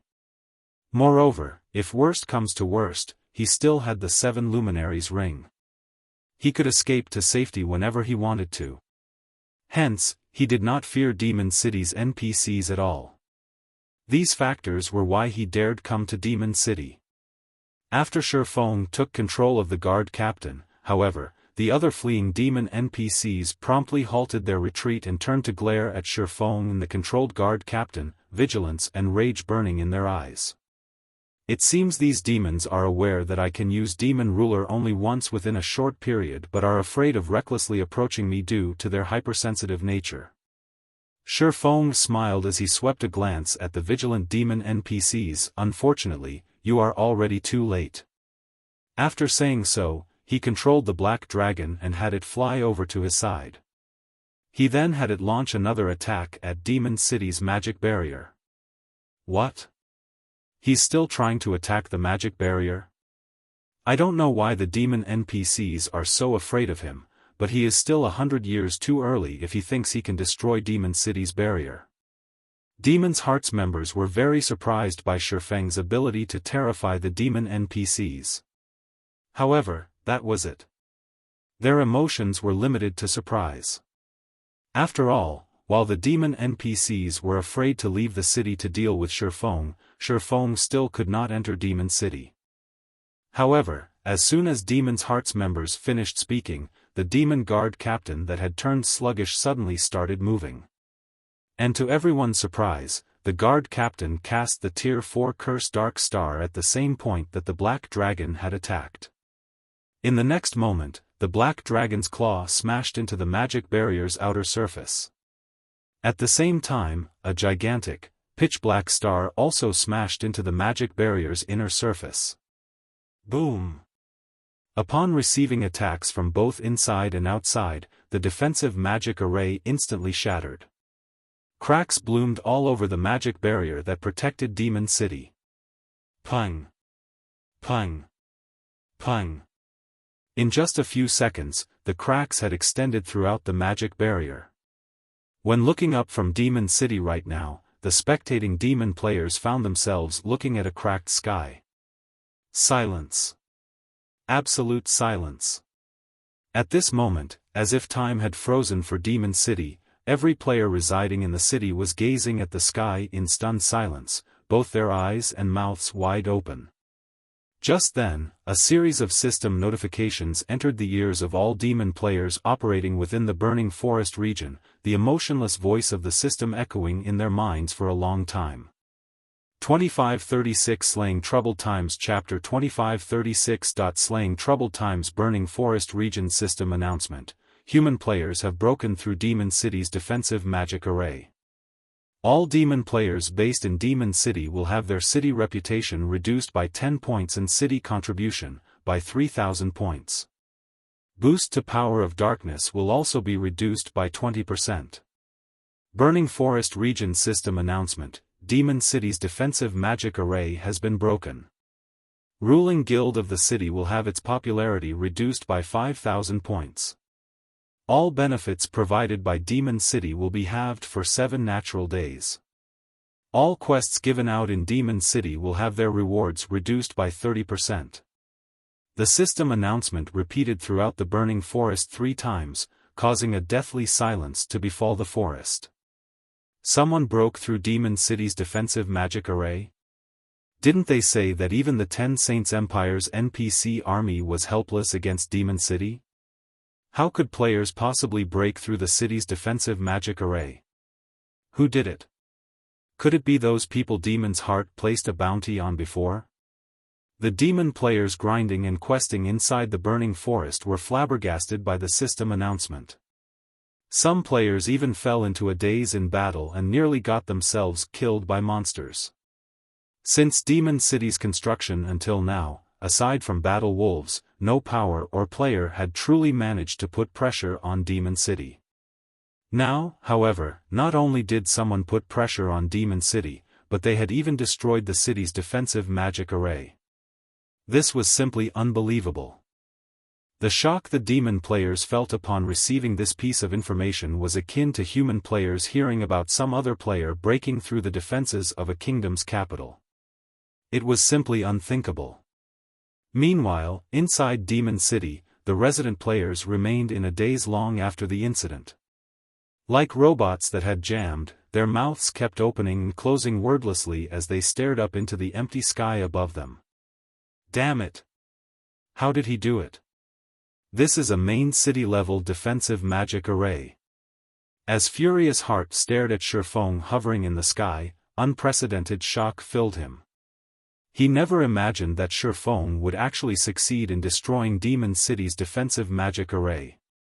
Back when the 10 Saints Empire's army had attacked, it had taken a Tier 5 divine official to destroy the city's defensive magic array. The defensive magic array had stood strong even under the bombardment of over a dozen Tier 4 NPCs. Now, however, Xiaofan, a Tier 3 player, had single-handedly destroyed the city's defensive magic array. Moreover, he had accomplished this feat with just one attack. This was definitely a bug. However, it was also almost impossible for the main god system to make an error. Even if there were an error in the system, it wouldn't be on such a monumental scale. What Furious Heart did not know was that, in God's domain, all magic arrays had weaknesses. The defensive magic array of major cities was no exception. They all had mana junctions that were much more fragile compared to the other parts of the magic array. Normally, though, ordinary players couldn't locate these weak points. Moreover, with how large a city-scale defensive magic array was, trying to find these weak points was akin to looking for a needle in a haystack. However, that was not the case for Xiaofan. After he became an intermediate master magician, his understanding of magic arrays had reached completely new heights. Now, let alone Demon City's defensive magic array, even if faced with a main city-level defensive magic array of a kingdom that had been in existence for over a century, he was still confident he could find the magic array's weak points. Previously, Xiaofan had planned to break through Demon City's defensive magic array by having the Black Dragon attack the magic array's weak points. However, the damage tolerance of the weak points exceeded the amount of damage the Black Dragon could inflict. As a result, the Black Dragon only managed to shave off a certain amount of the magic array's energy reserves with its attacks.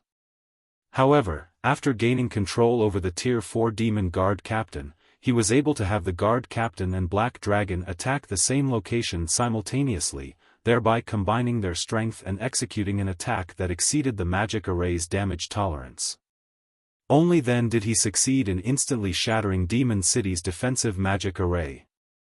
If not for the Guard Captain falling into his control, he really would have been helpless against Demon City. Meanwhile, as everyone remained stunned by this unexpected development, Xiaofan, who had Gale Domain activated, flew to the space above Demon's Heart's residence. He then quietly observed the crowded residence below him.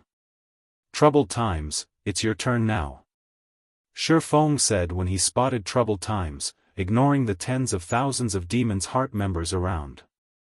Xiaofang's words were akin to a death knell.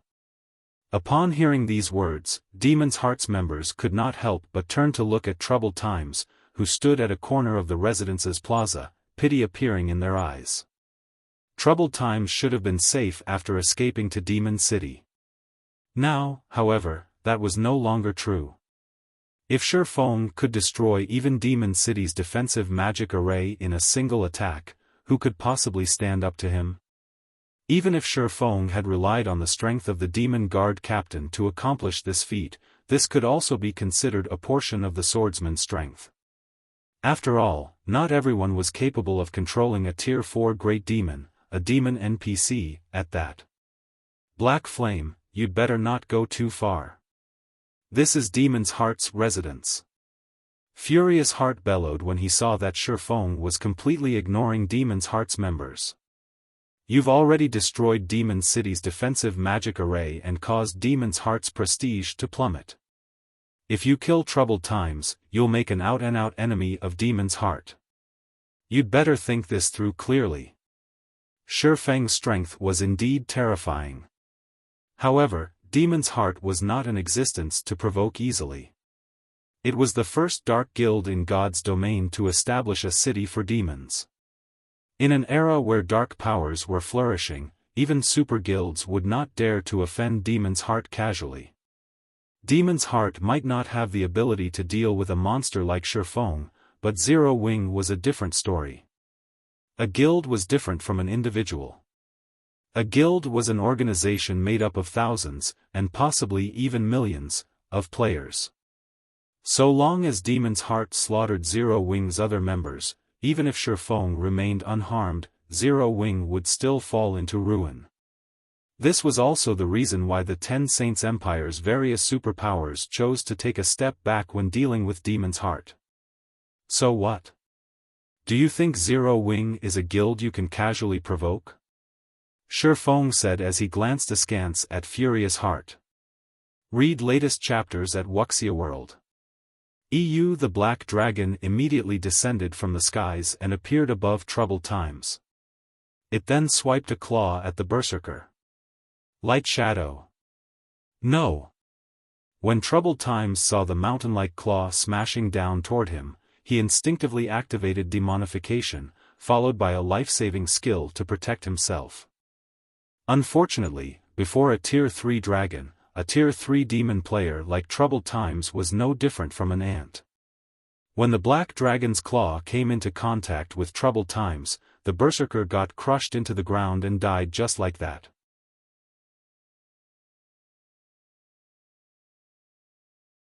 Chapter 2536. Slaying Troubled Times. Burning Forest Region System Announcement. Human players have broken through Demon City's defensive magic array. All demon players based in Demon City will have their city reputation reduced by 10 points and city contribution, by 3,000 points. Boost to Power of Darkness will also be reduced by 20%. Burning Forest Region System Announcement. Demon City's defensive magic array has been broken. Ruling Guild of the city will have its popularity reduced by 5,000 points. All benefits provided by Demon City will be halved for 7 natural days. All quests given out in Demon City will have their rewards reduced by 30%. The system announcement repeated throughout the burning forest 3 times, causing a deathly silence to befall the forest. Someone broke through Demon City's defensive magic array? Didn't they say that even the 10 Saints Empire's NPC army was helpless against Demon City? How could players possibly break through the city's defensive magic array? Who did it? Could it be those people Demon's Heart placed a bounty on before? The demon players grinding and questing inside the burning forest were flabbergasted by the system announcement. Some players even fell into a daze in battle and nearly got themselves killed by monsters. Since Demon City's construction until now, aside from battle wolves, no power or player had truly managed to put pressure on Demon City. Now, however, not only did someone put pressure on Demon City, but they had even destroyed the city's defensive magic array. This was simply unbelievable. The shock the demon players felt upon receiving this piece of information was akin to human players hearing about some other player breaking through the defenses of a kingdom's capital. It was simply unthinkable. Meanwhile, inside Demon City, the resident players remained in a daze long after the incident. Like robots that had jammed, their mouths kept opening and closing wordlessly as they stared up into the empty sky above them. Damn it! How did he do it? This is a main city-level defensive magic array. As Furious Heart stared at Xiaofan hovering in the sky, unprecedented shock filled him. He never imagined that Xiaofan would actually succeed in destroying Demon City's defensive magic array. Back when the 10 Saints Empire's army had attacked, it had taken a Tier 5 divine official to destroy the city's defensive magic array. The defensive magic array had stood strong even under the bombardment of over a dozen Tier 4 NPCs. Now, however, Xiaofan, a Tier 3 player, had single-handedly destroyed the city's defensive magic array. Moreover, he had accomplished this feat with just one attack. This was definitely a bug. However, it was also almost impossible for the main god system to make an error. Even if there were an error in the system, it wouldn't be on such a monumental scale. What Furious Heart did not know was that, in God's domain, all magic arrays had weaknesses. The defensive magic array of major cities was no exception. They all had mana junctions that were much more fragile compared to the other parts of the magic array. Normally, though, ordinary players couldn't locate these weak points. Moreover, with how large a city-scale defensive magic array was, trying to find these weak points was akin to looking for a needle in a haystack. However, that was not the case for Xiaofan. After he became an intermediate master magician, his understanding of magic arrays had reached completely new heights. Now, let alone Demon City's defensive magic array, even if faced with a main city-level defensive magic array of a kingdom that had been in existence for over a century, he was still confident he could find the magic array's weak points. Previously, Xiaofan had planned to break through Demon City's defensive magic array by having the Black Dragon attack the magic array's weak points. However, the damage tolerance of the weak points exceeded the amount of damage the Black Dragon could inflict. As a result, the Black Dragon only managed to shave off a certain amount of the magic array's energy reserves with its attacks. However, after gaining control over the Tier 4 Demon Guard Captain, he was able to have the Guard Captain and Black Dragon attack the same location simultaneously, thereby combining their strength and executing an attack that exceeded the magic array's damage tolerance. Only then did he succeed in instantly shattering Demon City's defensive magic array. If not for the Guard Captain falling into his control, he really would have been helpless against Demon City. Meanwhile, as everyone remained stunned by this unexpected development, Xiaofan, who had Gale Domain activated, flew to the space above Demon's Heart's residence. He then quietly observed the crowded residence below him. "Troubled Times, it's your turn now," Xiaofan said when he spotted Troubled Times, ignoring the tens of thousands of Demon's Heart members around. Xiaofan's words were akin to a death knell. Upon hearing these words, Demon's Heart's members could not help but turn to look at Troubled Times, who stood at a corner of the residence's plaza, pity appearing in their eyes. Troubled Times should have been safe after escaping to Demon City. Now, however, that was no longer true.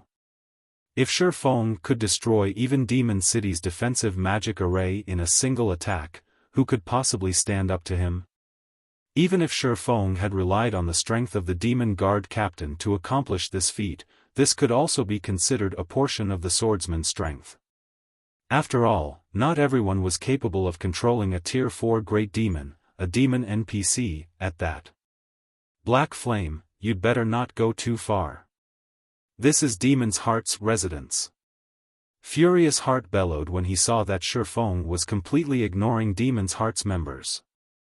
You've already destroyed Demon City's defensive magic array and caused Demon's Heart's prestige to plummet. If you kill Troubled Times, you'll make an out-and-out enemy of Demon's Heart. You'd better think this through clearly. Xiaofang's strength was indeed terrifying. However, Demon's Heart was not in existence to provoke easily. It was the first dark guild in God's domain to establish a city for demons. In an era where dark powers were flourishing, even super guilds would not dare to offend Demon's Heart casually. Demon's Heart might not have the ability to deal with a monster like Xiaofan, but Zero Wing was a different story. A guild was different from an individual. A guild was an organization made up of thousands, and possibly even millions, of players. So long as Demon's Heart slaughtered Zero Wing's other members, even if Xiaofan remained unharmed, Zero Wing would still fall into ruin. This was also the reason why the Ten Saints Empire's various superpowers chose to take a step back when dealing with Demon's Heart. So what? Do you think Zero Wing is a guild you can casually provoke? Xiaofan said as he glanced askance at Furious Heart. Read latest chapters at Wuxia World. The Black Dragon immediately descended from the skies and appeared above Troubled Times. It then swiped a claw at the Berserker. Light Shadow. No. When Troubled Times saw the mountain-like claw smashing down toward him, he instinctively activated demonification, followed by a life-saving skill to protect himself. Unfortunately, before a Tier 3 dragon, a Tier 3 demon player like Troubled Times was no different from an ant. When the Black Dragon's claw came into contact with Troubled Times, the Berserker got crushed into the ground and died just like that.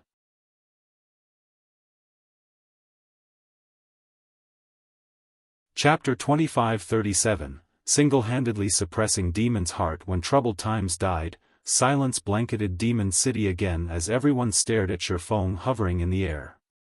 He killed him, just like that? The city's independent players had never thought Xiaofan would dare attack a player in the middle of Demon's Heart's residence, yet he had done so without the slightest hesitation. He acted as if the Dark Guild's members were nothing of consequence. He's done it? Blue Frost and the other Zero Wing members from the Dark Den, who had watched the scene play out through a magic mirror, were especially dumbfounded. They had never imagined that Xiaofan would successfully kill Troubled Times. Moreover, their guild leader had done so as Demon's Heart's members watched. Blue Frost and his comrades felt as if they were dreaming. They would have already been amazed if they managed to sneak into Demon City and assassinate Troubled Times, but Xiaofan had boldly and openly slain his prey. While Zero Wing's Dark Den members were stunned, Furious Heart, who stood within Demon's Heart's residence, shot Xiaofan a furious look, his rage burning clear in his eyes. Black Flame. You and your entire guild are dead. Not even our guild leader will let you get away with killing someone in our residence, let alone Vice Guild Leader Flaming Light. Furious Heart bellowed. He hadn't actually expected Xiaofan to attack Troubled Times without a second thought. The attack had been so sudden that he hadn't even had the time to try to save the Berserker. A guild residence was a guild's most treasured location.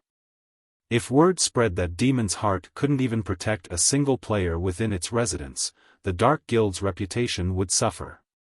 Is that so? Xiaofan asked, indifferently glancing down at Furious Heart. "Feel free to test us. Zero Wing is ready for whatever you can throw our way. If you have nothing else to say, I'll be taking my leave." Every player in the residence went into an uproar after hearing Xiaofang's blatant disregard for their guild. "Crap. This bastard is too arrogant. Elder Heart, let's attack him together. I refuse to believe that we can't end his miserable life." The guild elders in the residence were incensed, and they tried to persuade Furious Heart to move against the swordsman as a unit. Troubled Time's death was humiliating for Demon's Heart, and if they allowed Xiaofan to leave safely, nothing would remain of the guild's reputation. "No. Let him go." Furious Heart growled through gritted teeth, gesturing for the guild elders to back away. When Xiaofan realized that none of the Dark Guild's members intended to strike, he turned and flew away from the residence and Demon City. "Are you just going to let him go, Heart?" the black-clad Viscount Elder demanded as he watched Xiaofan fly off. "Do you really think that I don't want to take his life right this instant?" Furious Heart hissed, glaring at the black-clad Elder. "Rather, do you think that any one of you is strong enough to kill him?" Rebellious Thunder was the strongest player in Demon City right now, but if Xiaofan could even slay Rebellious Thunder, what could they, who hadn't even reached Demon Count rank, possibly achieve by fighting that swordsman? "Don't we have the Demon Guards? I refuse to believe that he can survive a battle against over a dozen Tier 4 Demon Guards," the black-clad Elder argued. The Demon Guards in question weren't like the demon NPCs that had surrounded and subsequently fled from Xiaofan. Demon's Heart didn't have any control over the city's NPCs, but its Demon Guards were a different story. If they paid the appropriate price, their Demon Guards would do everything in their power to take Xiaofan down. The black-clad Elder had also estimated that Xiaofan could only control one demon NPC with whatever means allowed him to do so. Controlling multiple Tier 4 demons should be impossible. If they sent over a dozen Tier 4 Demon Guards to surround Xiaofan, he wouldn't stand a chance, even with the Demon Guard captain on his side. Ending the swordsman within Demon City was entirely possible. "Do you assume that I haven't thought of that?" Furious Heart shot back, rolling his eyes at the Elder. Grimly, he continued, "I considered mobilizing the Demon Guards the moment Black Flame arrived above the residence, but when he did, the Demon Guards' basic attributes fell by 30%. They wouldn't even be able to deal with Black Flame in such a state, much less the Demon Guard captain under his control." Xiaofan was already as powerful as a Tier 4 being, which he had proven in the fight against Rebellious Thunder when they had clashed as equals. With 30% less basic attributes, the Demon Guards had no chance against Xiaofan.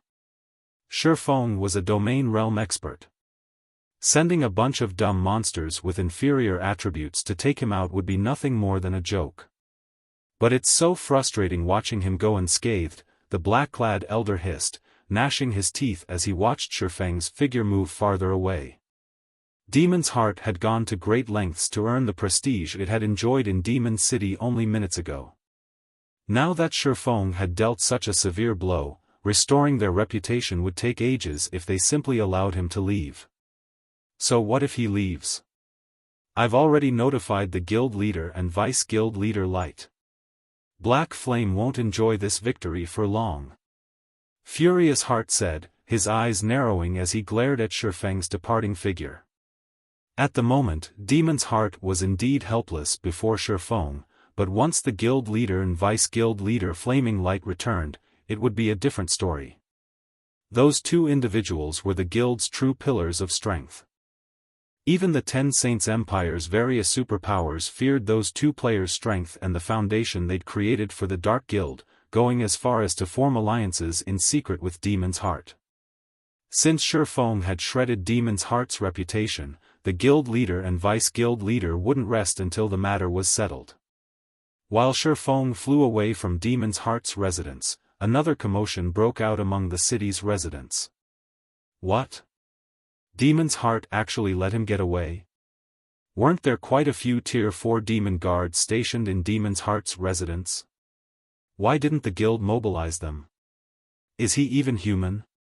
Xiaofang's safe departure from the Dark Guild's residence stunned Demon City's players. None of them had expected the invasion to end like this. Read latest chapters at Wuxia World. EU Demon's Heart was one of the top dark powers in God's domain, yet not only had Xiaofan single-handedly broken into Demon City, Demon's Heart's main headquarters, but he had also slain troubled times within the guild's residence. To top it all off, Xiaofan had flown away from the residence unharmed. No one would believe this story if they told it. And yet, they had all watched it happen. Even more astonishing, Demon's Heart had remained silent during the entire process. Not one of the guild's members had tried to attack Xiaofan. They were all demon players, absolute dark players.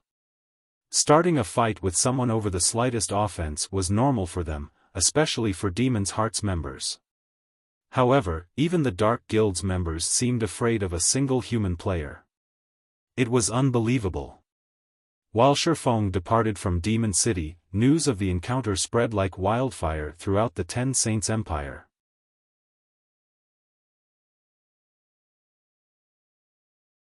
Chapter 2538, Ten Saints Empire Shaken, Correct Decision. Ten Saints Empire, Heavenly Saint Capital City, Battle Wolves Residence. A man in crimson armor and covered in illusory flames sat quietly before a crimson greatsword with his eyes closed in the top-floor lounge of a guild hall that was nearly 100 meters tall.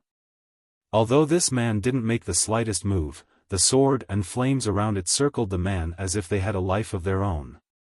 Divine runes began to appear in the air, one after another, attracting all of the ambient fire-type mana and suffusing it with the man. As more mana filled him, his aura grew more intense. After a few seconds, the man's aura was as intense as that of a Tier 4 being. He felt as he had transformed into a fire demon as brilliant flames filled the room. If Xiaofan saw this, he'd certainly be surprised. The man bathing in the crimson flames was none other than Sirius, one of Battle Wolves' old monsters. Not only did Sirius command Tier 4 strength, but his control of fire-type mana was also greater than Xiaofang's, who had mastered a mana technique. Sirius manipulated the mana like an extension of his own body, with utter and delicate control. Now, he could even control the flow of different streams of fire-type mana. When Sirius finally reopened his eyes, the crimson fire around him took on a white-blue hue, and the room's temperature instantly rose by several hundred degrees. Not even ordinary Tier 2 players could approach the man before they burned to death. I've finally finished absorbing this Fire Saint bloodline. It's about time I paid Demon City another visit, Sirius said, smiling as he examined the blue divine runes on his arms. During the battle in the Burning Forest, Demon's Heart's Vice Guild leader, Flaming Light, had defeated him. He had initially given up hope of defeating Flaming Light anytime soon, but the guild had been fortunate enough to find an extremely rare advanced bloodline, the Fire Saint bloodline. At first, he had assumed the Fire Saint bloodline would only increase his strength by a fraction, but now that he had fully unified with it, he understood how terrifying it was. He was even confident that he could now barge into Demon City and walk out with his life, let alone exact his vengeance against Flaming Light. As Sirius prepared to leave the lounge, however, a tall, middle-aged man with an imposing aura burst in. This man was Everlasting War, who had previously served as the Glorious Lions battle team's leader. Commander, we've just received an update regarding Demon City. The report states that not only has Black Flame broken into the city, but he's also slain Troubled Times, who had hidden within Demon's Heart's residence, Everlasting War announced. Troubled Times died inside Demon's Heart's residence? The news stunned Sirius, and for a moment, he wondered if he had misheard. He was already amazed that Xiaofan had his team had made it to Demon City. Despite dispatching an army of over 100,000 experts, Battle Wolves hadn't even caught a glimpse of the city's gate. But now, he learned that Xiaofan had broken into the city and killed Troubled Times within Demon's Heart's residence. It was astounding. Demon's Heart has lost most of its prestige in Demon City and now poses much less of a threat to the various superpowers. Should we still head to Demon City, Commander? Everlasting War asked Sirius, who wore a strange expression. News of Troubled Time's death had already spread throughout the Ten Saints Empire. Keeping the matter under wraps was impossible for Demon's Heart. Meanwhile, the situation had robbed Battle Wolves of the revenge it sought for the humiliation it had suffered. If the guild targeted Demon's Heart now, it would only earn the label of bully, tarnishing the guild's reputation further. We no longer need to visit Demon City. Instead, we should visit Zero Wing, Sirius said. To achieve such a feat, Black Flame is indeed impressive. Unfortunately, Demon's Heart isn't a trivial opponent, and Flaming Light is particularly troublesome. If that weren't the case, the Ten Saints Empire's various superpowers would never have willingly allied with the Dark Guild. Understood. I'll take care of the necessary preparations, Everlasting War said. After giving the matter some thought, he agreed with his commander's decisions. 2 or 3 days ago, Everlasting War would have thought Zero Wing had just won a major victory, but based on what information Battle Wolves had gathered, Demon's Heart had more power in level 100 neutral maps than Zero Wing could imagine. All Xiaofan had done was yank on the tiger's whiskers by tarnishing Demon's Heart's reputation. The act was both ignorant and foolish.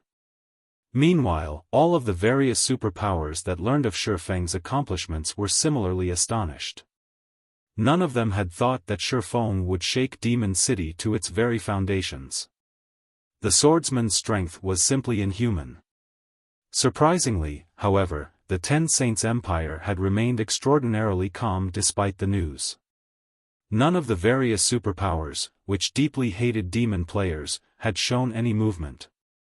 Not one of them had tried to kick Demon City while it was down. Rather, the Empire's superpowers had sent a large number of experts to Zero Wing's territories. This turn of events was indescribably strange.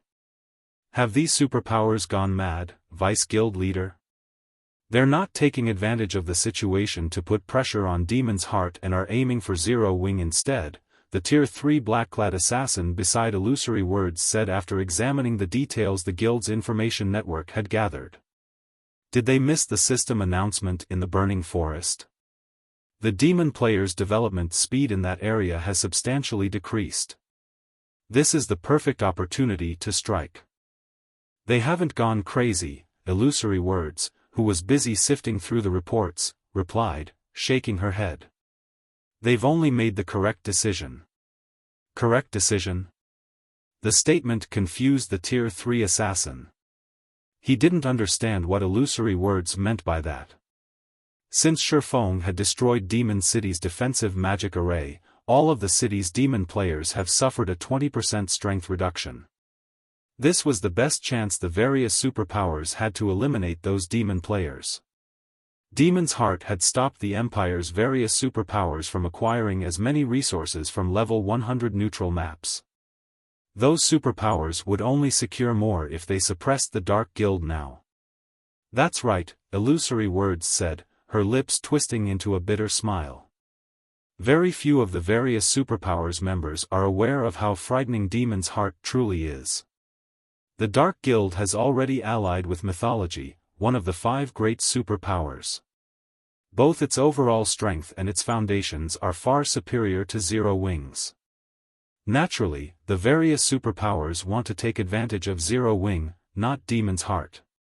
Demon's Heart has actually partnered with mythology?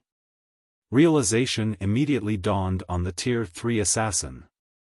He was also surprised by how formidable Demon's Heart was.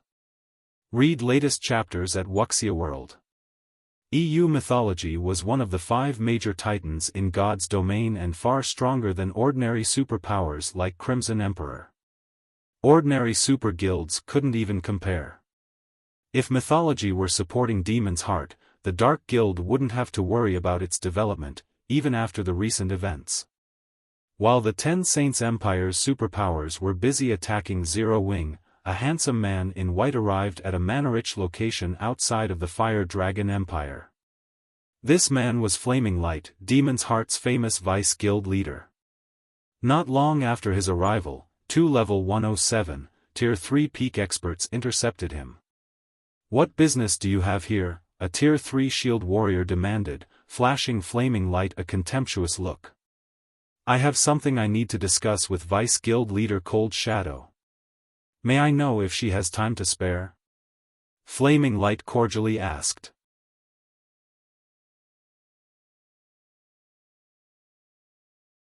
Chapter 2539, Abyssal Blades Fragment. Cold Spring Forest, Stone Forest City. With troubled times dead, Xiaofan returned to Stone Forest Town with the Hell Legion. He didn't linger in the Ten Saints Empire for a moment longer. The moment Hell Rush and his comrades entered Stone Forest City, the sight that greeted them left them stunned. Stone Forest City was a guild city, and normally, only players visited guild cities in level 100+ neutral maps. NPCs rarely visited such guild cities, yet Stone Forest City was full of them. There was even a long line of NPC merchants waiting to enter the city at the main entrance. Calling the city an NPC city wouldn't be an exaggeration. Hell Rush was also stupefied when he saw the number and quality of players visiting Zero Wings City. He spotted several dozen Tier 3 players with a casual glance around the main street. Although the various superpowers had over 100 Tier 3 players at this stage of the game, and some even had several hundred, Tier 3 players were still a rarity as a whole. No matter where they went, they attracted a lot of attention. However, Tier 3 players in Stone Forest City were just as common as ordinary, Tier 2 experts. "So, this is Zero Wings Guild City?" Thunder Beast muttered, looking around him in astonishment. The Hell Legion had a total of 300 Tier 3 experts, which was a staggering number no matter where they went, but it was nothing in Stone Forest City. From what he could see, there were easily more than 1,000 Tier 3 experts wandering the city's main street alone. Even Blue Frost and Zero Wings Dark Den members were stunned. Shelters in the Dark Den didn't even have more than 100 Tier 3 experts at this stage. They were still highly sought after in the Dark Denver. And yet, even a random street on Stone Forest City had more Tier 3 players than any of Dark Den's shelters. "Blue, you bastard, you kept us in the dark this. If we knew our guild had such a magnificent city, we would 1v join Zero Wing long ago," a Tier 3 Cursemancer, who had just joined Shelter 1 Zero Wing, scolded the Vice Guild leader as he admired the crowd of Tier 3 players. The Cursemancer estimated that Stone Forest City easily had multiple times more Tier 3 players than all of the Dark Den. Ordinary players might not care how many Tier 3 players a town or city had, but it was a significant matter to someone who played a management role in Shelter 1. Every player's value was different, especially in towns and cities. A city could benefit from a Tier 3 expert far more than from a Tier 2 expert, particularly when it came to resources. Tier 3 experts simply had access to more and better, quality resources than Tier 2 players because they could explore locations that were too dangerous for the weaker players.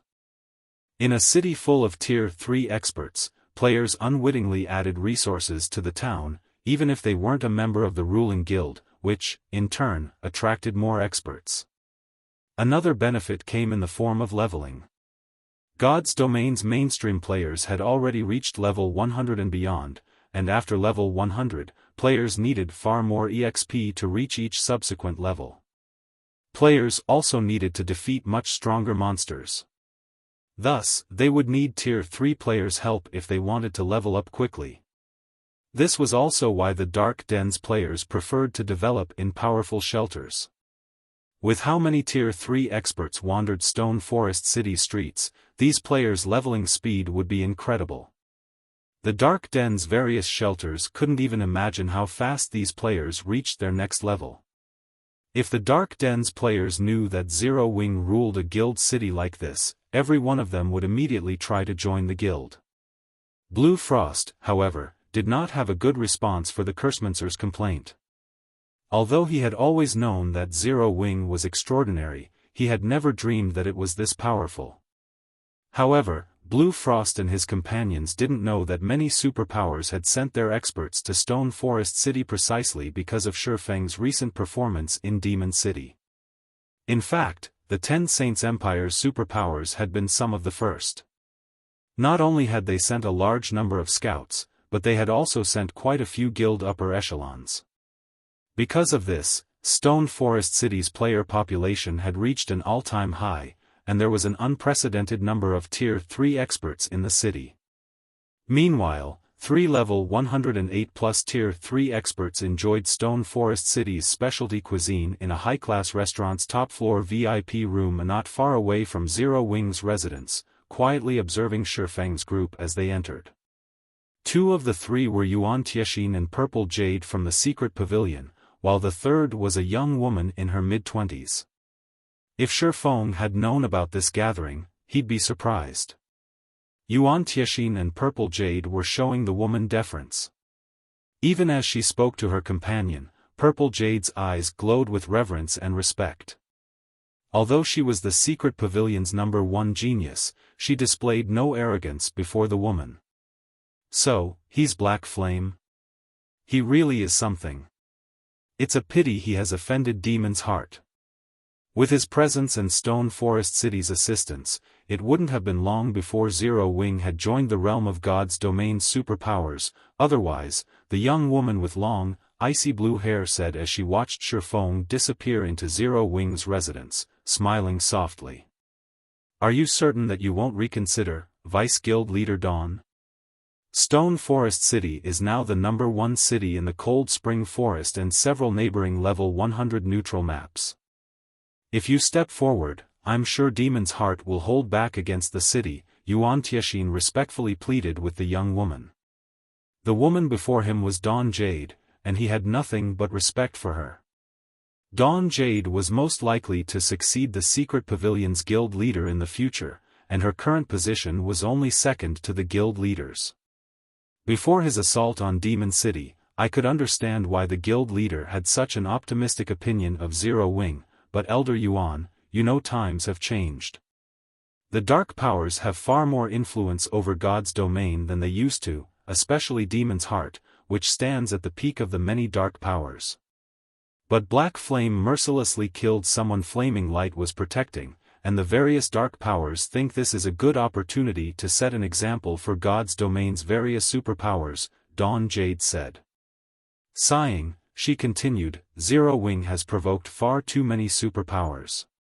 Based on recent reports, aside from mythology, Flaming Light has begun to negotiate a partnership with Beast Emperor, who currently occupies the Ore Empire. Not even the guild leader can prevent Zero Wing's fall at this point. Black Flame only has himself and his stubborn nature to blame. I doubt even Netherworld Empire's Hell Legion can save his guild. Your people should prepare, as well. I'm sure it won't be long before Demon's Heart makes it move. But don't worry too much. I'll think of a way to retain our shares of Stone Forest City. Once Dawn Jade finished speaking, she made a cutting gesture with a hand, summoning a spatial gate. She then walked through the gate, vanishing from the restaurant. Silence dominated the room for a long time after the young woman's departure. Uncle Yuan, what should we do? If the Vice Guild leader won't help us, we won't have enough forces to defend Stone Forest City, even if we gather all of our players, Purple Jade asked. Few knew of the true terror of Demon's Heart. Once the Dark Guild took action, Cold Spring Forest would become a nest for dark players. Flaming Light possessed the means to open a portal to a dark world, allowing the other world's players to flood onto the main continent. This was the true reason that even super guilds were afraid of Demon's Heart. Only, Flaming Light wanted Demon's Heart to establish a stable foothold in God's domain, so he hadn't actually used this card. Once he did, he'd lose it, and he'd have to wage war against whichever superpower or superpowers his actions affected. Unfortunately, Flaming Light wouldn't hold back against Zero Wing now that Xiaofan had damaged Demon's Heart's reputation so severely. With the guild's current strength, it would find threatening Zero Wing quite difficult. Thus, the chances of flaming light activating the portal in Cold Spring Forest were very high. The Dark World was far stronger than many other major otherworlds, and it easily had a player population that could rival 2 or 3 empires. Moreover, every player in the Dark World was a Dark player. Once flaming light activated the portal in Cold Spring Forest, Stone Forest City would have to face a storm of Dark players. Its chances of surviving were practically non-existent. In fact, the portal's activation would also have an unprecedented impact on the nearby kingdoms and empires. I don't know. Let's just take one step at a time, Yuan Tiexian replied, and he couldn't help but glance in Xiaofang's direction, rolling his eyes. Rather than quietly developing Zero Wing, Xiaofan had gone through God's domain, making one enemy after another. Now, even the secret pavilion could save the guild. They could only watch as Zero Wing burned to the ground. During Yuan Tiexian and Purple Jade's meeting in the nearby restaurant, Xiaofan had made his way to the second underground floor in Zero Wing's guild hall. After entering the core room, he activated the room's defensive magic array and sealed off the entire floor. He then carefully pulled a pitch-black blade from his bag, placing it on the central platform. The blade was none other than Rebellious Thunder's cruel darkness. Initially, Xiaofan hadn't paid the magic weapon Rebellious Thunder had dropped much mind. He had been utterly focused on killing the man at the time. However, while the Black Dragon had bombarded Demon City's defensive magic array, he had offhandedly collected Cruel Darkness from its previous wielder's ashes. When he had picked the magic weapon up, he had discovered that Cruel Darkness resonated with his Abyssal Blade, which he had found endlessly exciting.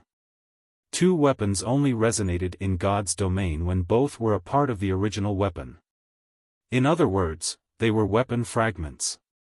As a magic weapon, the Abyssal Blade was already ridiculously strong, powerful enough to rival fragmented legendary weapons in its current state.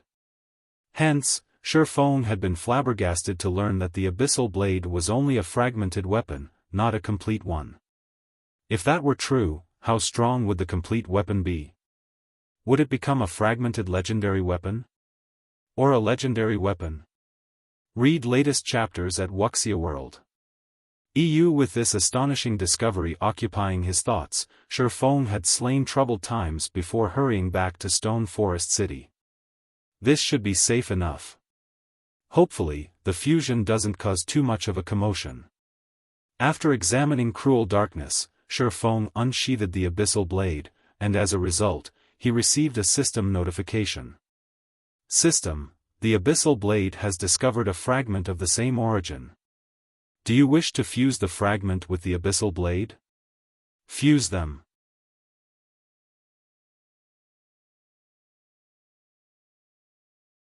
Chapter 2540, Recasting. A sword of old Xiaofang's heart pounded nervously as he chose to fuse the 2 weapons.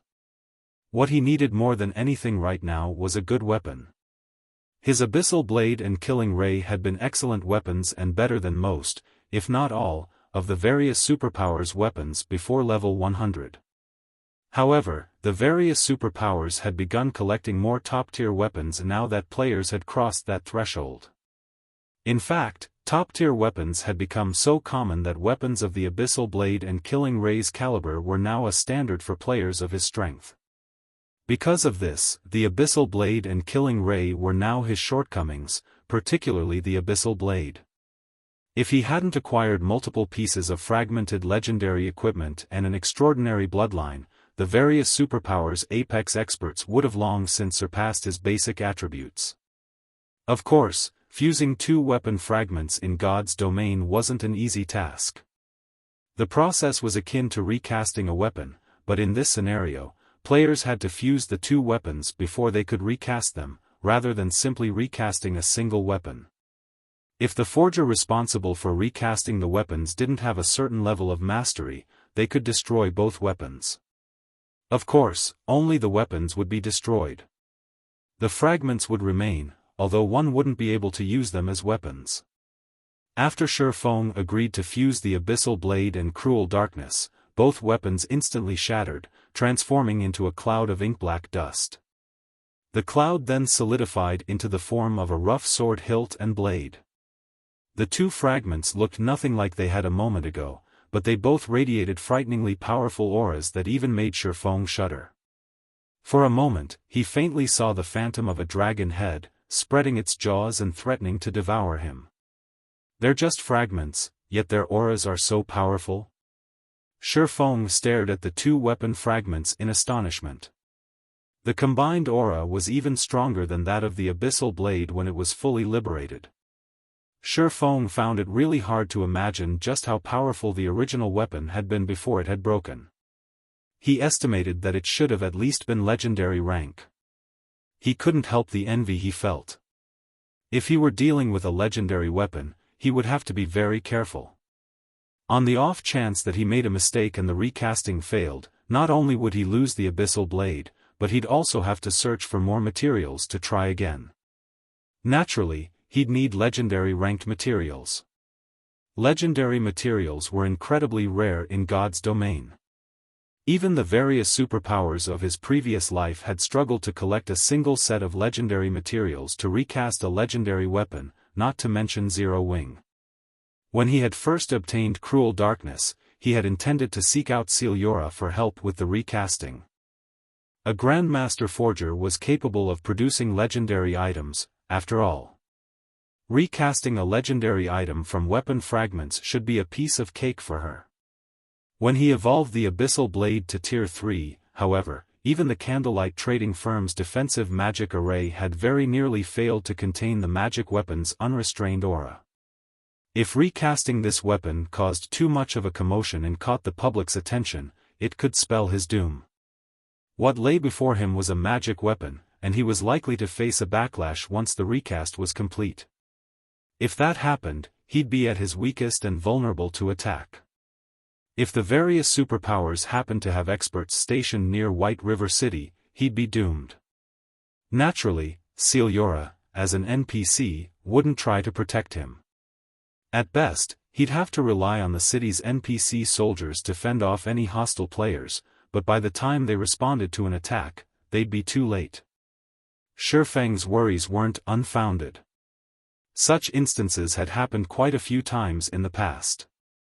Many players had assumed that they'd be safe in NPC cities when they upgraded their magic weapons, but in the end, other players had taken their lives, and they had still suffered their magic weapons backlash.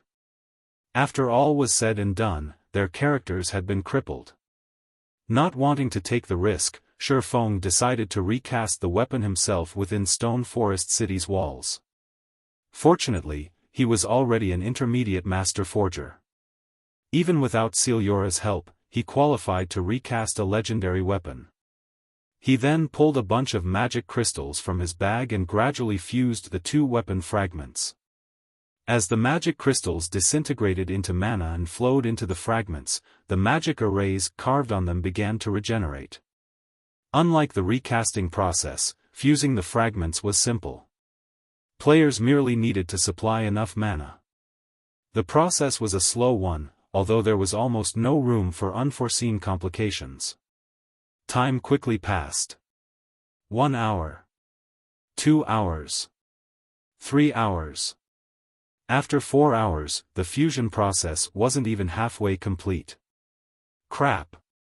What kind of weapon is this? Xiaofang's head ached as he watched the weapon fragments hungrily devour magic crystals. He had already spent 40,000 magic crystals over the past 4 hours, yet the fusion process hadn't even reached 50%. These weapon fragments were practically bottomless pits for mana. Fusing these weapon fragments would likely require enough magic crystals to bankrupt a second-rate guild. If he hadn't returned to the eastern continent with over 200,000 magic crystals, the equivalent of a full day's income for the Starlight Fortress, he wouldn't have had enough. Just as he was about to take more magic crystals from his bag, he received a call request from Gentle Snow.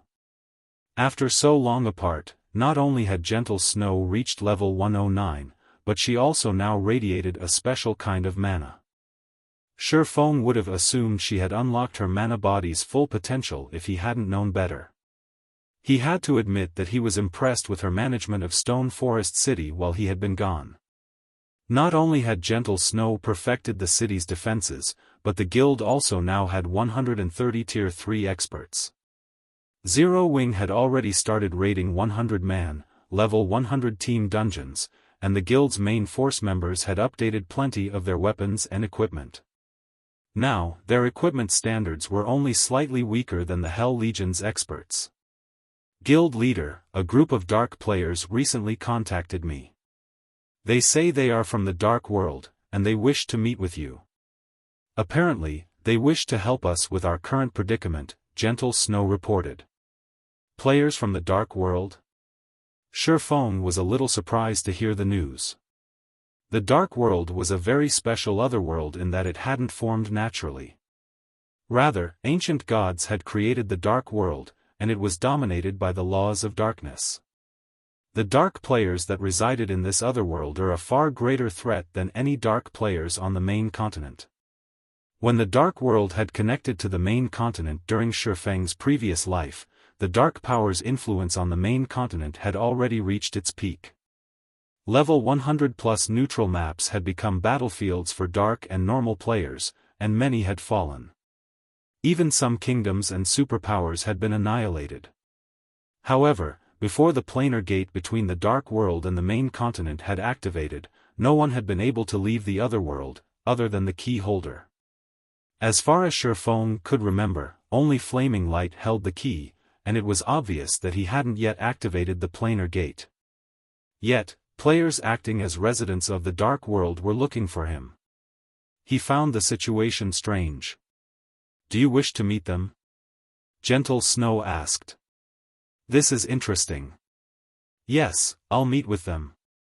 Have someone receive them for now, and I'll head over once I've finished here, Xiaofan replied, gazing at the weapon fragments before him.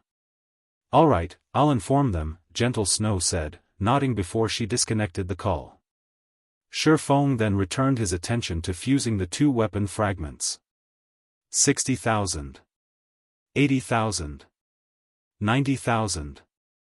When he sacrificed the 100,000th magic crystal, he heard the chime of a system notification. System, fusion complete. Please begin recasting the weapon. With the system notification, Xiaofan heard the deafening roar of a dragon from the fused weapon fragments. It was so powerful and startling that he stumbled back. Read latest chapters at Wuxia World. Suddenly, space around him began to darken, and stars twinkled with dim light. A black dragon, over 800 meters tall, appeared before Xiaofan, and he instinctively froze under its gaze. The Black Dragon King? Xiaofan stared, astonished. This was undoubtedly the strongest dragon he had ever seen. The Tier 5 dragons he had seen in the past seemed like children before this monster. The scene didn't last long, however, and Xiaofan quickly found himself back in the quiet core room with only a tattered blade before him. Countless, night-black particles circled the old weapon. System, you have 5 hours to recast the weapon before you. Attempt to recast a weapon fit for your use as much as possible. If the weapon's completion rate is lower than 70%, the recasting process will be deemed a failure.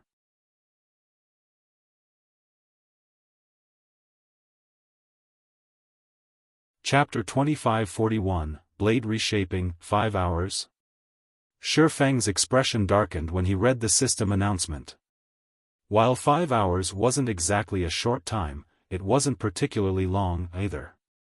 It might be enough time if he were recasting an ordinary weapon, but he had to recast a potential legendary weapon. Furthermore, if the completion rate wasn't high enough, the weapon's attributes could be severely affected. He might end up turning a peerless weapon into just another top-tier weapon. With the 5 hours the system had provided, he only had a very limited number of times he could attempt the recast, as well. Recasting weapons in God's domain wasn't as complicated as creating one from scratch, players only needed to reshape and refine the weapon. However, Xiaofan didn't have a design to work with, so he would have to determine the new weapon structure on his own. To make matters worse, he didn't know what materials the fragments had been forged with, which made it nearly impossible to take advantage of those materials' benefits. He'd have to work by trial and error, and achieving an ideal result would still be a major challenge. It seems I'll have to base the recast on the Abyssal Blade for now. Glancing at the system timer, Xiaofan took a deep breath and activated the Philosopher's Hand, temporarily boosting himself to Advanced Master Forger. He then began to reshape the tattered blade into that of the Abyssal Blade. Any other player would find this task to be a nightmare and a disaster, but Xiaofan, who had played God's Domain for more than a decade now, was a different story. Although he had never touched upon the forging arts during his previous life, he was knowledgeable about them. He had spent time chatting with many master forgers about how to best recast a weapon in his past. Once mainstream players had reached level 120, recasting weapons had become a common matter for the various players. Many level 120+ dark gold weapons had been recast from epic weapons fragments, and once players collected all of the necessary fragments, they could recast them into an epic weapon once more. This had become one of the main sources of epic weapons for independent players. After innumerable recasts, players had discovered that one of the best ways to recast a weapon was to reshape it into one of the weapon fragment forms when they didn't know the original weapon structure. The weapon fragment's previous forms had been made with the involved materials in mind. Hence, it was highly likely that fragments had taken a form quite similar to that of the original weapon.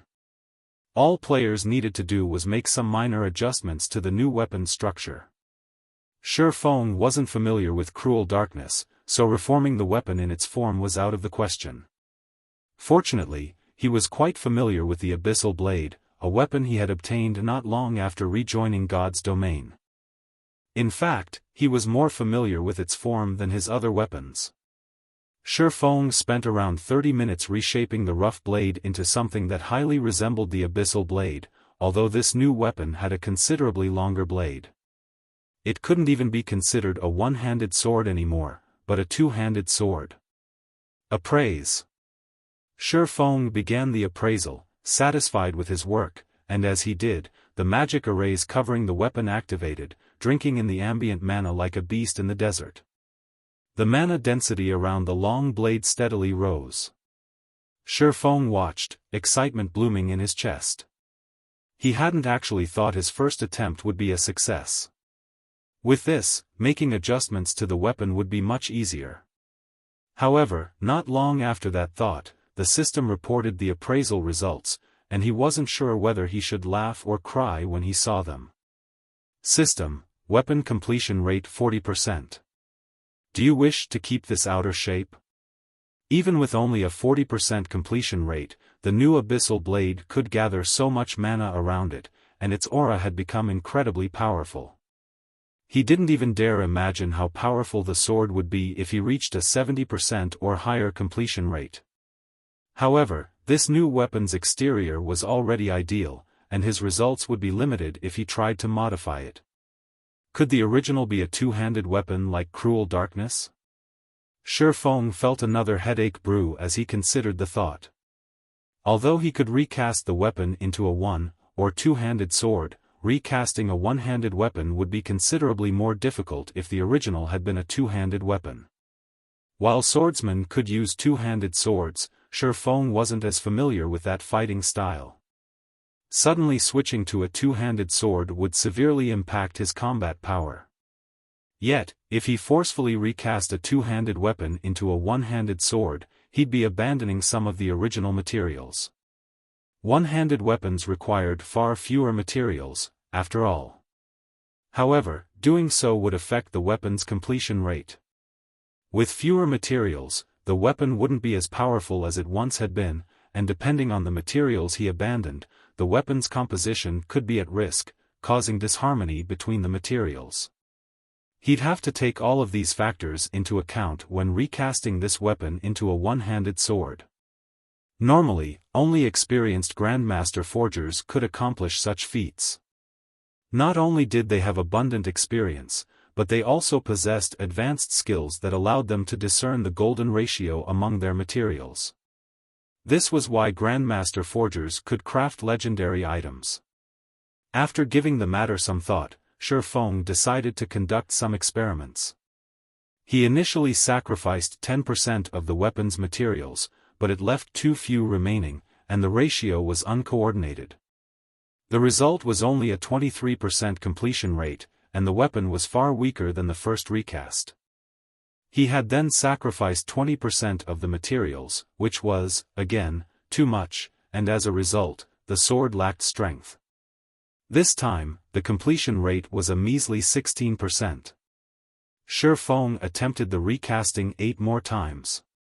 Although each reshaping attempt took less time, he never earned more than a 60% completion rate. Even his best attempt had stopped at 58%, a long way from the required 70% completion rate. As he continued to reshape the weapon, time flew by. He paused when he had little over an hour remaining of the 5-hour time limit. Factoring in the time he'd need to refine the weapon, he didn't have much left for reshaping attempts. Do I really have to give up on recasting a one-handed sword? Xiaofan's mind was a jumble when he realized how little time remained. If he continued to aim for a one-handed sword, he wasn't likely to succeed in the time he had left. Ultimately, his recast would fail, and he'd have to search for more legendary materials to try again. Unfortunately, collecting a set of legendary materials with Zero Wing's current strength was a fool's dream.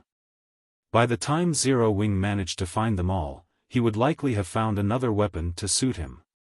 However, even a high-quality two-handed sword would be useless to him, and he wouldn't likely have a chance to recast the final product into a one-handed sword again. He had only found a fragment of the Abyssal blade by chance. Who knew when he would come across another? Damn it! Abandoning 17% isn't enough, but 18% is too much. I don't have enough time for more precise experiments either. Xiaofan could not help but hesitate as he watched time slip away. After multiple experiments, Xiaofan was certain that the golden ratio lay between 17% and 18%. He estimated that he'd need another 5 or 6 attempts to find the true golden ratio, but with only 1 hour left, he had time for, at most, 2 more reshaping attempts. It wouldn't be long before he'd have to refine the weapon. If he waited, the final product would be garbage, even if he reached a sufficient completion rate. I have no choice but to gamble, Xiaofan thought, gritting his teeth. He then retrieved the ice dragon's claw he had obtained from the ice dragon Heathwaite and refined it. Read latest chapters at Wuxia World. The ice dragon's claw was a legendary material, and Heathwaite had only dropped 2. He had already used 1 to summon the silver dragon in the Starlight Fortress, which only left him with 1. He had been saving it to forge a customized epic weapon for one of his guildmates. Doing so would be quite easy, even without an epic weapon design, and if he had a design, he could forge a fragmented legendary weapon with the ice dragon's claw. Since he couldn't verify the material's golden ratio, abandoning too many materials for the final product would be too complicated. Hence, he had no choice but to make up for the gap with the ice dragon's claw. It took Xiaofan 10 minutes to refine the claw, transforming it into a dark blue crystal.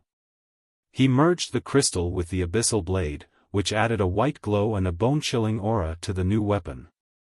Once the dark blue crystal had completely merged with the abyssal blade, Xiaofan appraised the sword. Please succeed. Xiaofan silently prayed as he watched the system appraise the reshaped abyssal blade.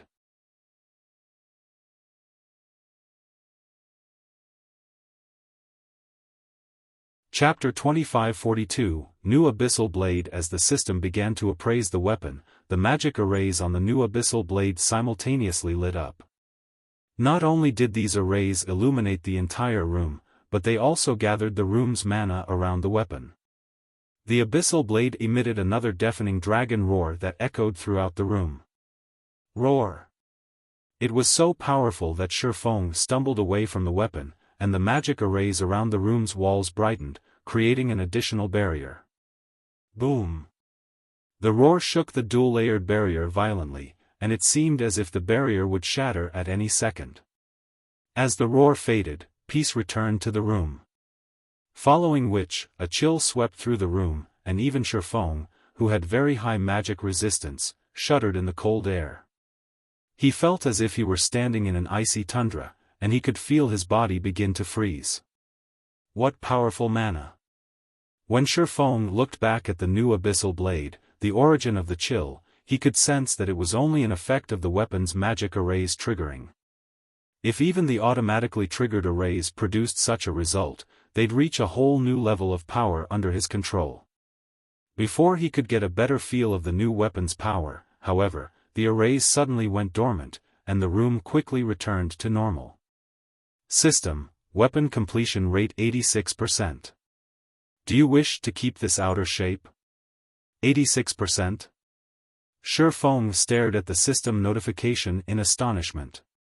He hadn't actually believed that his gamble would pay off, and in spades, at that. The resulting completion rate was 16% higher than the base requirement, which completely exceeded his expectations.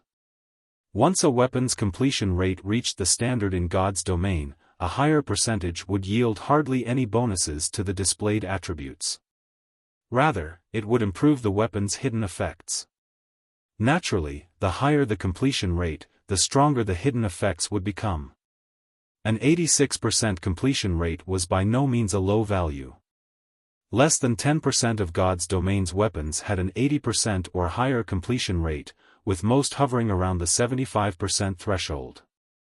Only 1% of all weapons in the game had an 85% or higher completion rate.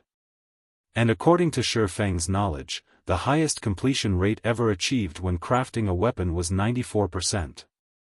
He had heard that the epic weapon's performance even rivaled a fragmented legendary weapon. Xiaofan didn't even dare to dream of forging a weapon with a 90% completion rate. Only Grandmaster Forgers were capable of such a feat. He was merely an intermediate Master Forger and had only reached Advanced Master rank due to the Philosopher's Hand. He had never expected to achieve an 86% completion rate.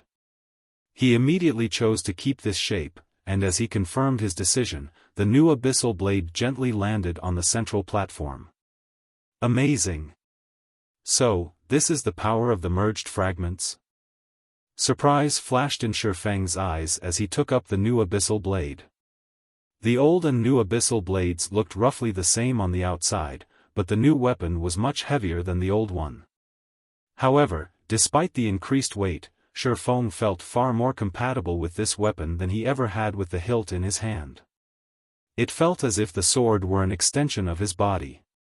He could even feel the ambient mana flow through the weapon. With the new abyssal blade in his hand, his mana sensitivity underwent a qualitative transformation. He wasn't a magical class player, and his mana sensitivity couldn't compare to theirs. Mana sensitivity might not be particularly useful for physical players, but it was useful to experts, especially those who were adept at manipulating magic arrays. Not only could players control magic arrays far more easily with greater mana sensitivity, but they could also locate arrays' weak points with less effort. Moreover, once one's mana sensitivity reached a certain level, players could shatter their opponent's skill or spell by manipulating the flow of mana in the air. They could even prevent opponents from using skills or spells at all. System, you have 30 minutes remaining. Please complete the recasting process as soon as possible. If the process fails, the weapon will disintegrate. Too close. I nearly ran out of time. Xiaofan breathed a sigh of relief when he heard the system notification, and he started to refine the new weapon. The refining process was much simpler than the reshaping process. He merely needed to add the blade's edge and polish the sword's magic arrays. As both an intermediate master magician and a temporary advanced master forger, these were simple tasks for him. He completed the process in less than 20 minutes. The instant Xiaofan finished the new weapon, he heard the sound of another system notification. System, weapon recasting successful. Please name your new weapon. Abyssal blade, Xiaofan replied without hesitation. System, naming successful.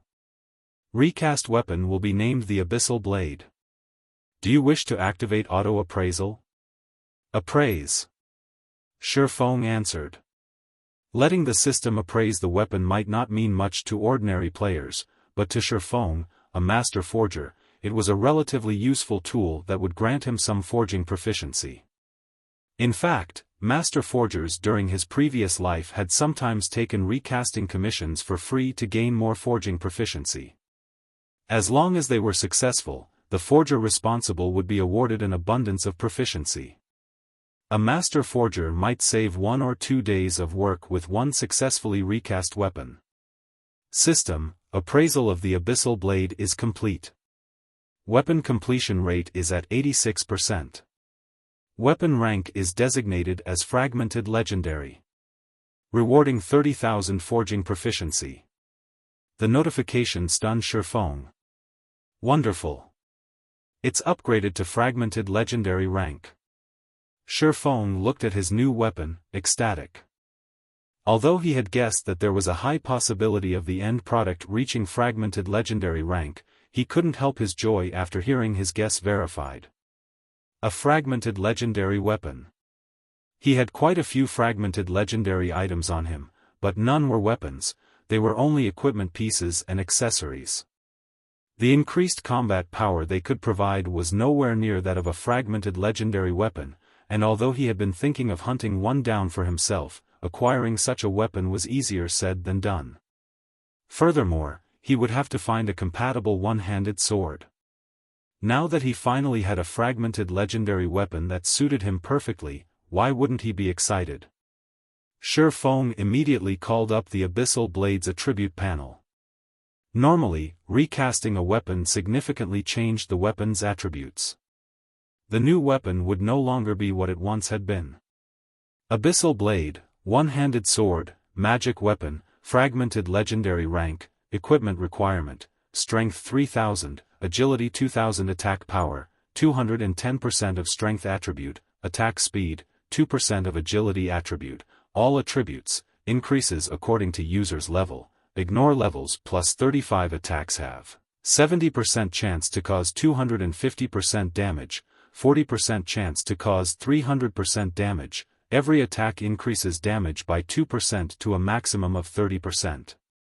When equipped, strength increased by 50%, agility increased by 50%, intelligence increased by 35%, endurance increased by 50%, attack speed increased by 50%, all effects of weapon-related skills increased by 20%, all item level requirements reduced by 10 levels. If wielder belongs to a swordsman-related class, all skill levels plus 6. Increase free ability points received for every increase in level by 2 points. Equipment Tier 3. Can be evolved, devour 4 God Crystals to evolve to Tier 4. Additional active skill 1, Darkness Bind, Tier 3. Binds all enemies within a 100-yard radius for 3 seconds and reduces their defense and magic resistance by 100% for 15 seconds cooldown, 40 seconds. Additional active skill 2, Darkness Domain, Tier 3. Converts an area of 200 yards around the user into a darkness domain. Weakens the senses of all enemies within the darkness domain and reduces enemies' basic attributes by 15%. While inside the darkness domain, the user may control up to 36 strands of power of darkness. Each strand carries force equivalent to 110% of the user's strength and causes 100% darkness damage. Duration, 60 seconds cooldown, 8 minutes. Additional passive Profound Inheritance, Mana Abyss, Tier 3. The higher the density of the mana surrounding the Abyssal Blade, the more power the weapon will exhibit. Power of the weapon can be increased up to 100%. Additional active Profound Inheritance, Black Dragon's Soul, Tier 3. Grants the user the Black Dragon King's soul and transforms the user into the Black Dragon King. The higher the density of the surrounding mana, the higher the Black Dragon King's life rating will be. Can use the skill, Dragon Breath. Duration, 10 minutes cooldown, 12 hours. A sword recast from the fragments of an ancient, unknown weapon. The Black Dragon King's power has been sealed within the sword, although the Black Dragon King has cursed the weapon. Beyond the immense strength the blade offers, the wielder must face a backlash after a certain amount of time. If the wielder cannot suppress the backlash, the wielder will receive the Black Dragon King's curse, permanently reducing all attributes by 70%. Unable to be dropped. Unable to be traded. Unable to be destroyed. So strong. Not even Fire Dance's 1,000 transformations can compare to this. The new Abyssal Blade's attributes left Xiaofan flabbergasted. With such attributes, doesn't this sword nearly rival legendary weapons? The new Abyssal Blade was like a combination of the old Abyssal Blade and Cruel Darkness. Even top-tier fragmented legendary weapons were likely weaker than the sword. When Xiaofan wielded the Abyssal Blade, he felt that he could display Tier 4 power with a normal attack, even without using a mana technique. I had been worried about getting to Solomon's Sword's fragments in Poison City, but with this, that shouldn't be a problem. Poison City was a level 120 secret land, and although it might be a challenge, even with his new weapon and the Hell Legion's help, it was no longer impossible. Read latest chapters at Wuxia World. A level 120 secret land. If level 100 team dungeons were a place for players to adapt to Tier 3, level 120 secret lands were treasure troves for Tier 3 experts. Within these secret lands, players could find ancient inheritances, including Tier 3 skill and spell books, as well as ancient potions that could help players unlock their mana body's potential. By the time Shadow had grown strong enough to raid level 120 secret lands during Xiaofang's previous life, the various superpowers had long since swept through them, leaving only scraps for ordinary powers. If Zero Wing could start raiding level 120 secret lands now, the guild's ability to nurture Tier 3 players and help them unlock their mana body's potential would definitely surpass that of the various superpowers. His guild would become a true titan in God's domain. Now that my weapon is complete, it's time to meet with the players from the Dark World. Xiaofan sheathed the new Abyssal Blade and left the underground core room.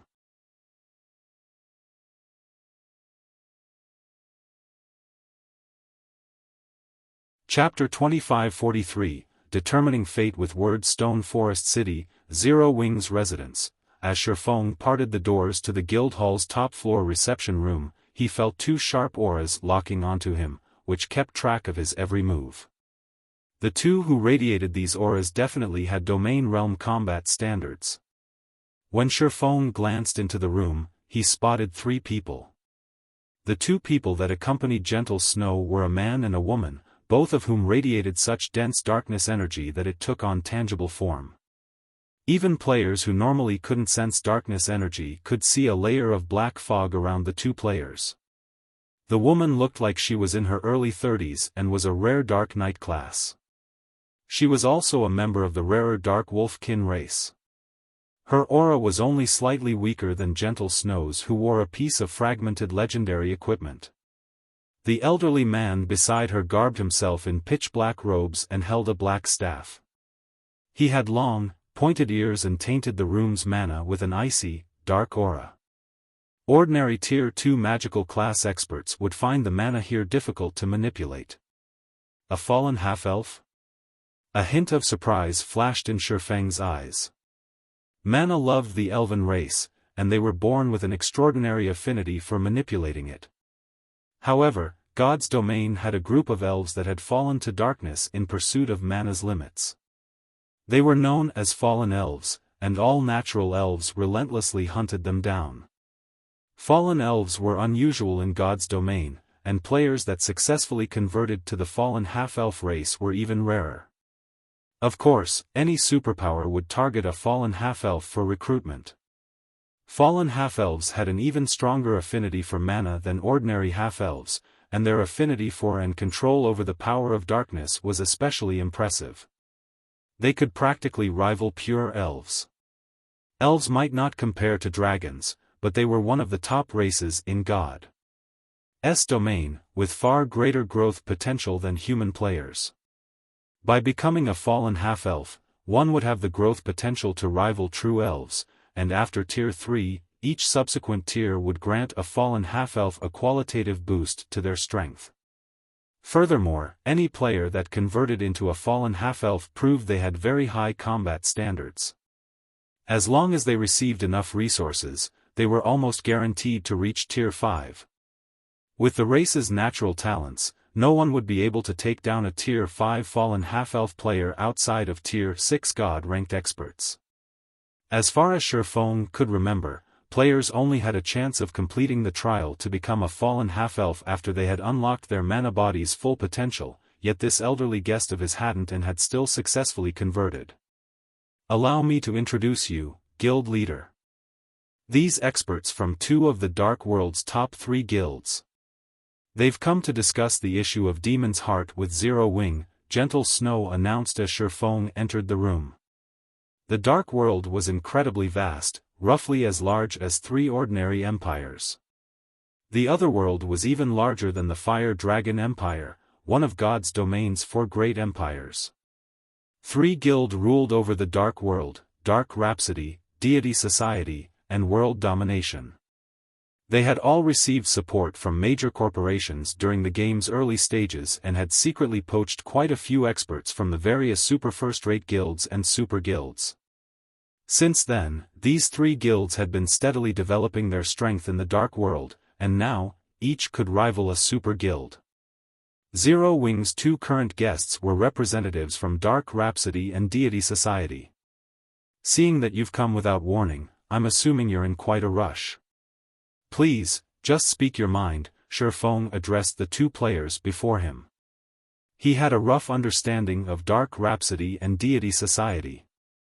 Although they hadn't been powerful enough to rank as 2 of the 6 great dark guilds in the past, they had still been strong enough to rival super guilds.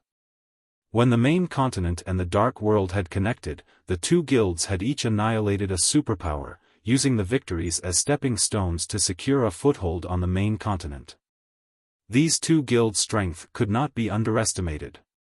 You are just as straightforward as the rumors say, Guild Leader Black Flame, the female Dark Knight said, smiling. This trip hasn't been an easy one, so let's be forthright. Elder Gold and I are here on behalf of our respective guilds, and we hope to sign a contract with Zero Wing. A contract? Regarding what? Xiaofan asked. I'm afraid you still don't realize how terrifying Demon's Heart can be, Guild Leader Black Flame, particularly its Vice Guild Leader, Flaming Light. He holds the key to activate the passage between the Dark World and the main continent. After the humiliation the guild suffered at your hands, he's almost guaranteed to use it in the Cold Spring Forest. All of the Dark World's players will swarm the area, and Stone Forest City isn't likely to survive the coming storm, the fallen half-elf, whom the female Dark Knight had referred to as Elder Gold, said. However, our guilds don't wish to serve as Flaming Light's hired thugs, and as such, we have come to negotiate with Zero Wing. That's right. The contract we have in mind is very simple. If the passage to the Dark World opens in Cold Spring Forest, our guilds will not take any action against Zero Wing or Stone Forest City, the female Dark Knight continued, chuckling. I'm sure this will alleviate a considerable amount of pressure your guild and city will face. How you depend on the rest of the Dark World's denizens will depend on you, Guild Leader Black Flame. And what do you want in return? Xiaofan asked. The 2 dark guilds' proposal didn't surprise Xiaofan in the slightest. Demon's Heart might have some influence in the Dark World, but it was nothing compared to the Otherworld's top 3 guilds. It was now obvious that Demon's Heart intended to use the Dark World as its spearhead, and some of the Dark World's players weren't happy about playing that role. They would have to expend their resources to fight the main continent's powers, yet only Demon's Heart would gain an advantage. Hence, Dark Rhapsody and Deity Society had come in search of a partnership with Zero Wing, which owned a guild city in Cold Spring Forest. It is nothing significant. We merely wish to discuss the allocation of Cold Spring Forest's resources, Guild Leader Black Flame, Elder Gold said. Both of our guilds are large organizations, and we require an extraordinary amount of resources. In exchange for our neutrality, we'd like half of Cold Spring Forest's resource areas. We will not interfere in any matters in the other half. Naturally, we would like Zero Wing to agree to the same. Call it a non-interference pact. Gentle Snow couldn't help but frown from beside Xiaofan. At first glance, the conditions Elder Gold had stated were generous. Cold Spring Forest was an abundant resource map, after all, and not even Zero Wing could monopolize it. However, if Zero Wing signed this contract, the guild wouldn't have to battle the rest of the Dark World's powers and players for the remaining half of the map. This would undoubtedly intensify the competition. In contrast, Dark Rhapsody and Deity Society could avoid a fight with Zero Wing, their largest competitor in the Cold Spring Forest. I see, Xiaofan said, nodding. This proposal will benefit each of our 3 guilds. May I know your thoughts on this, Guild Leader Black Flame? The Dark Knight asked. Since your 2 guilds are so sincere, how about this? Zero Wing will concede 70% of Cold Spring Forest's resource spots. In exchange, your guilds will offer us some other resources. We don't want much, 500,000 darkness crystals will do. What do you think? Xiaofan countered with a smile. Read latest chapters at Wuxia World. EU Guild Leader? Gentle Snow exclaimed, turning to Xiaofan with wide, shocked eyes. Competing with the Dark World's various powers over half of the Cold Spring Forest's resources would already be an immense challenge. If they only had 30% to fight over, the Dark World's powers would immediately declare an all-out war against their guild. Xiaofang's counteroffer even confused the female Dark Knight and Elder Gold, not to mention Gentle Snow.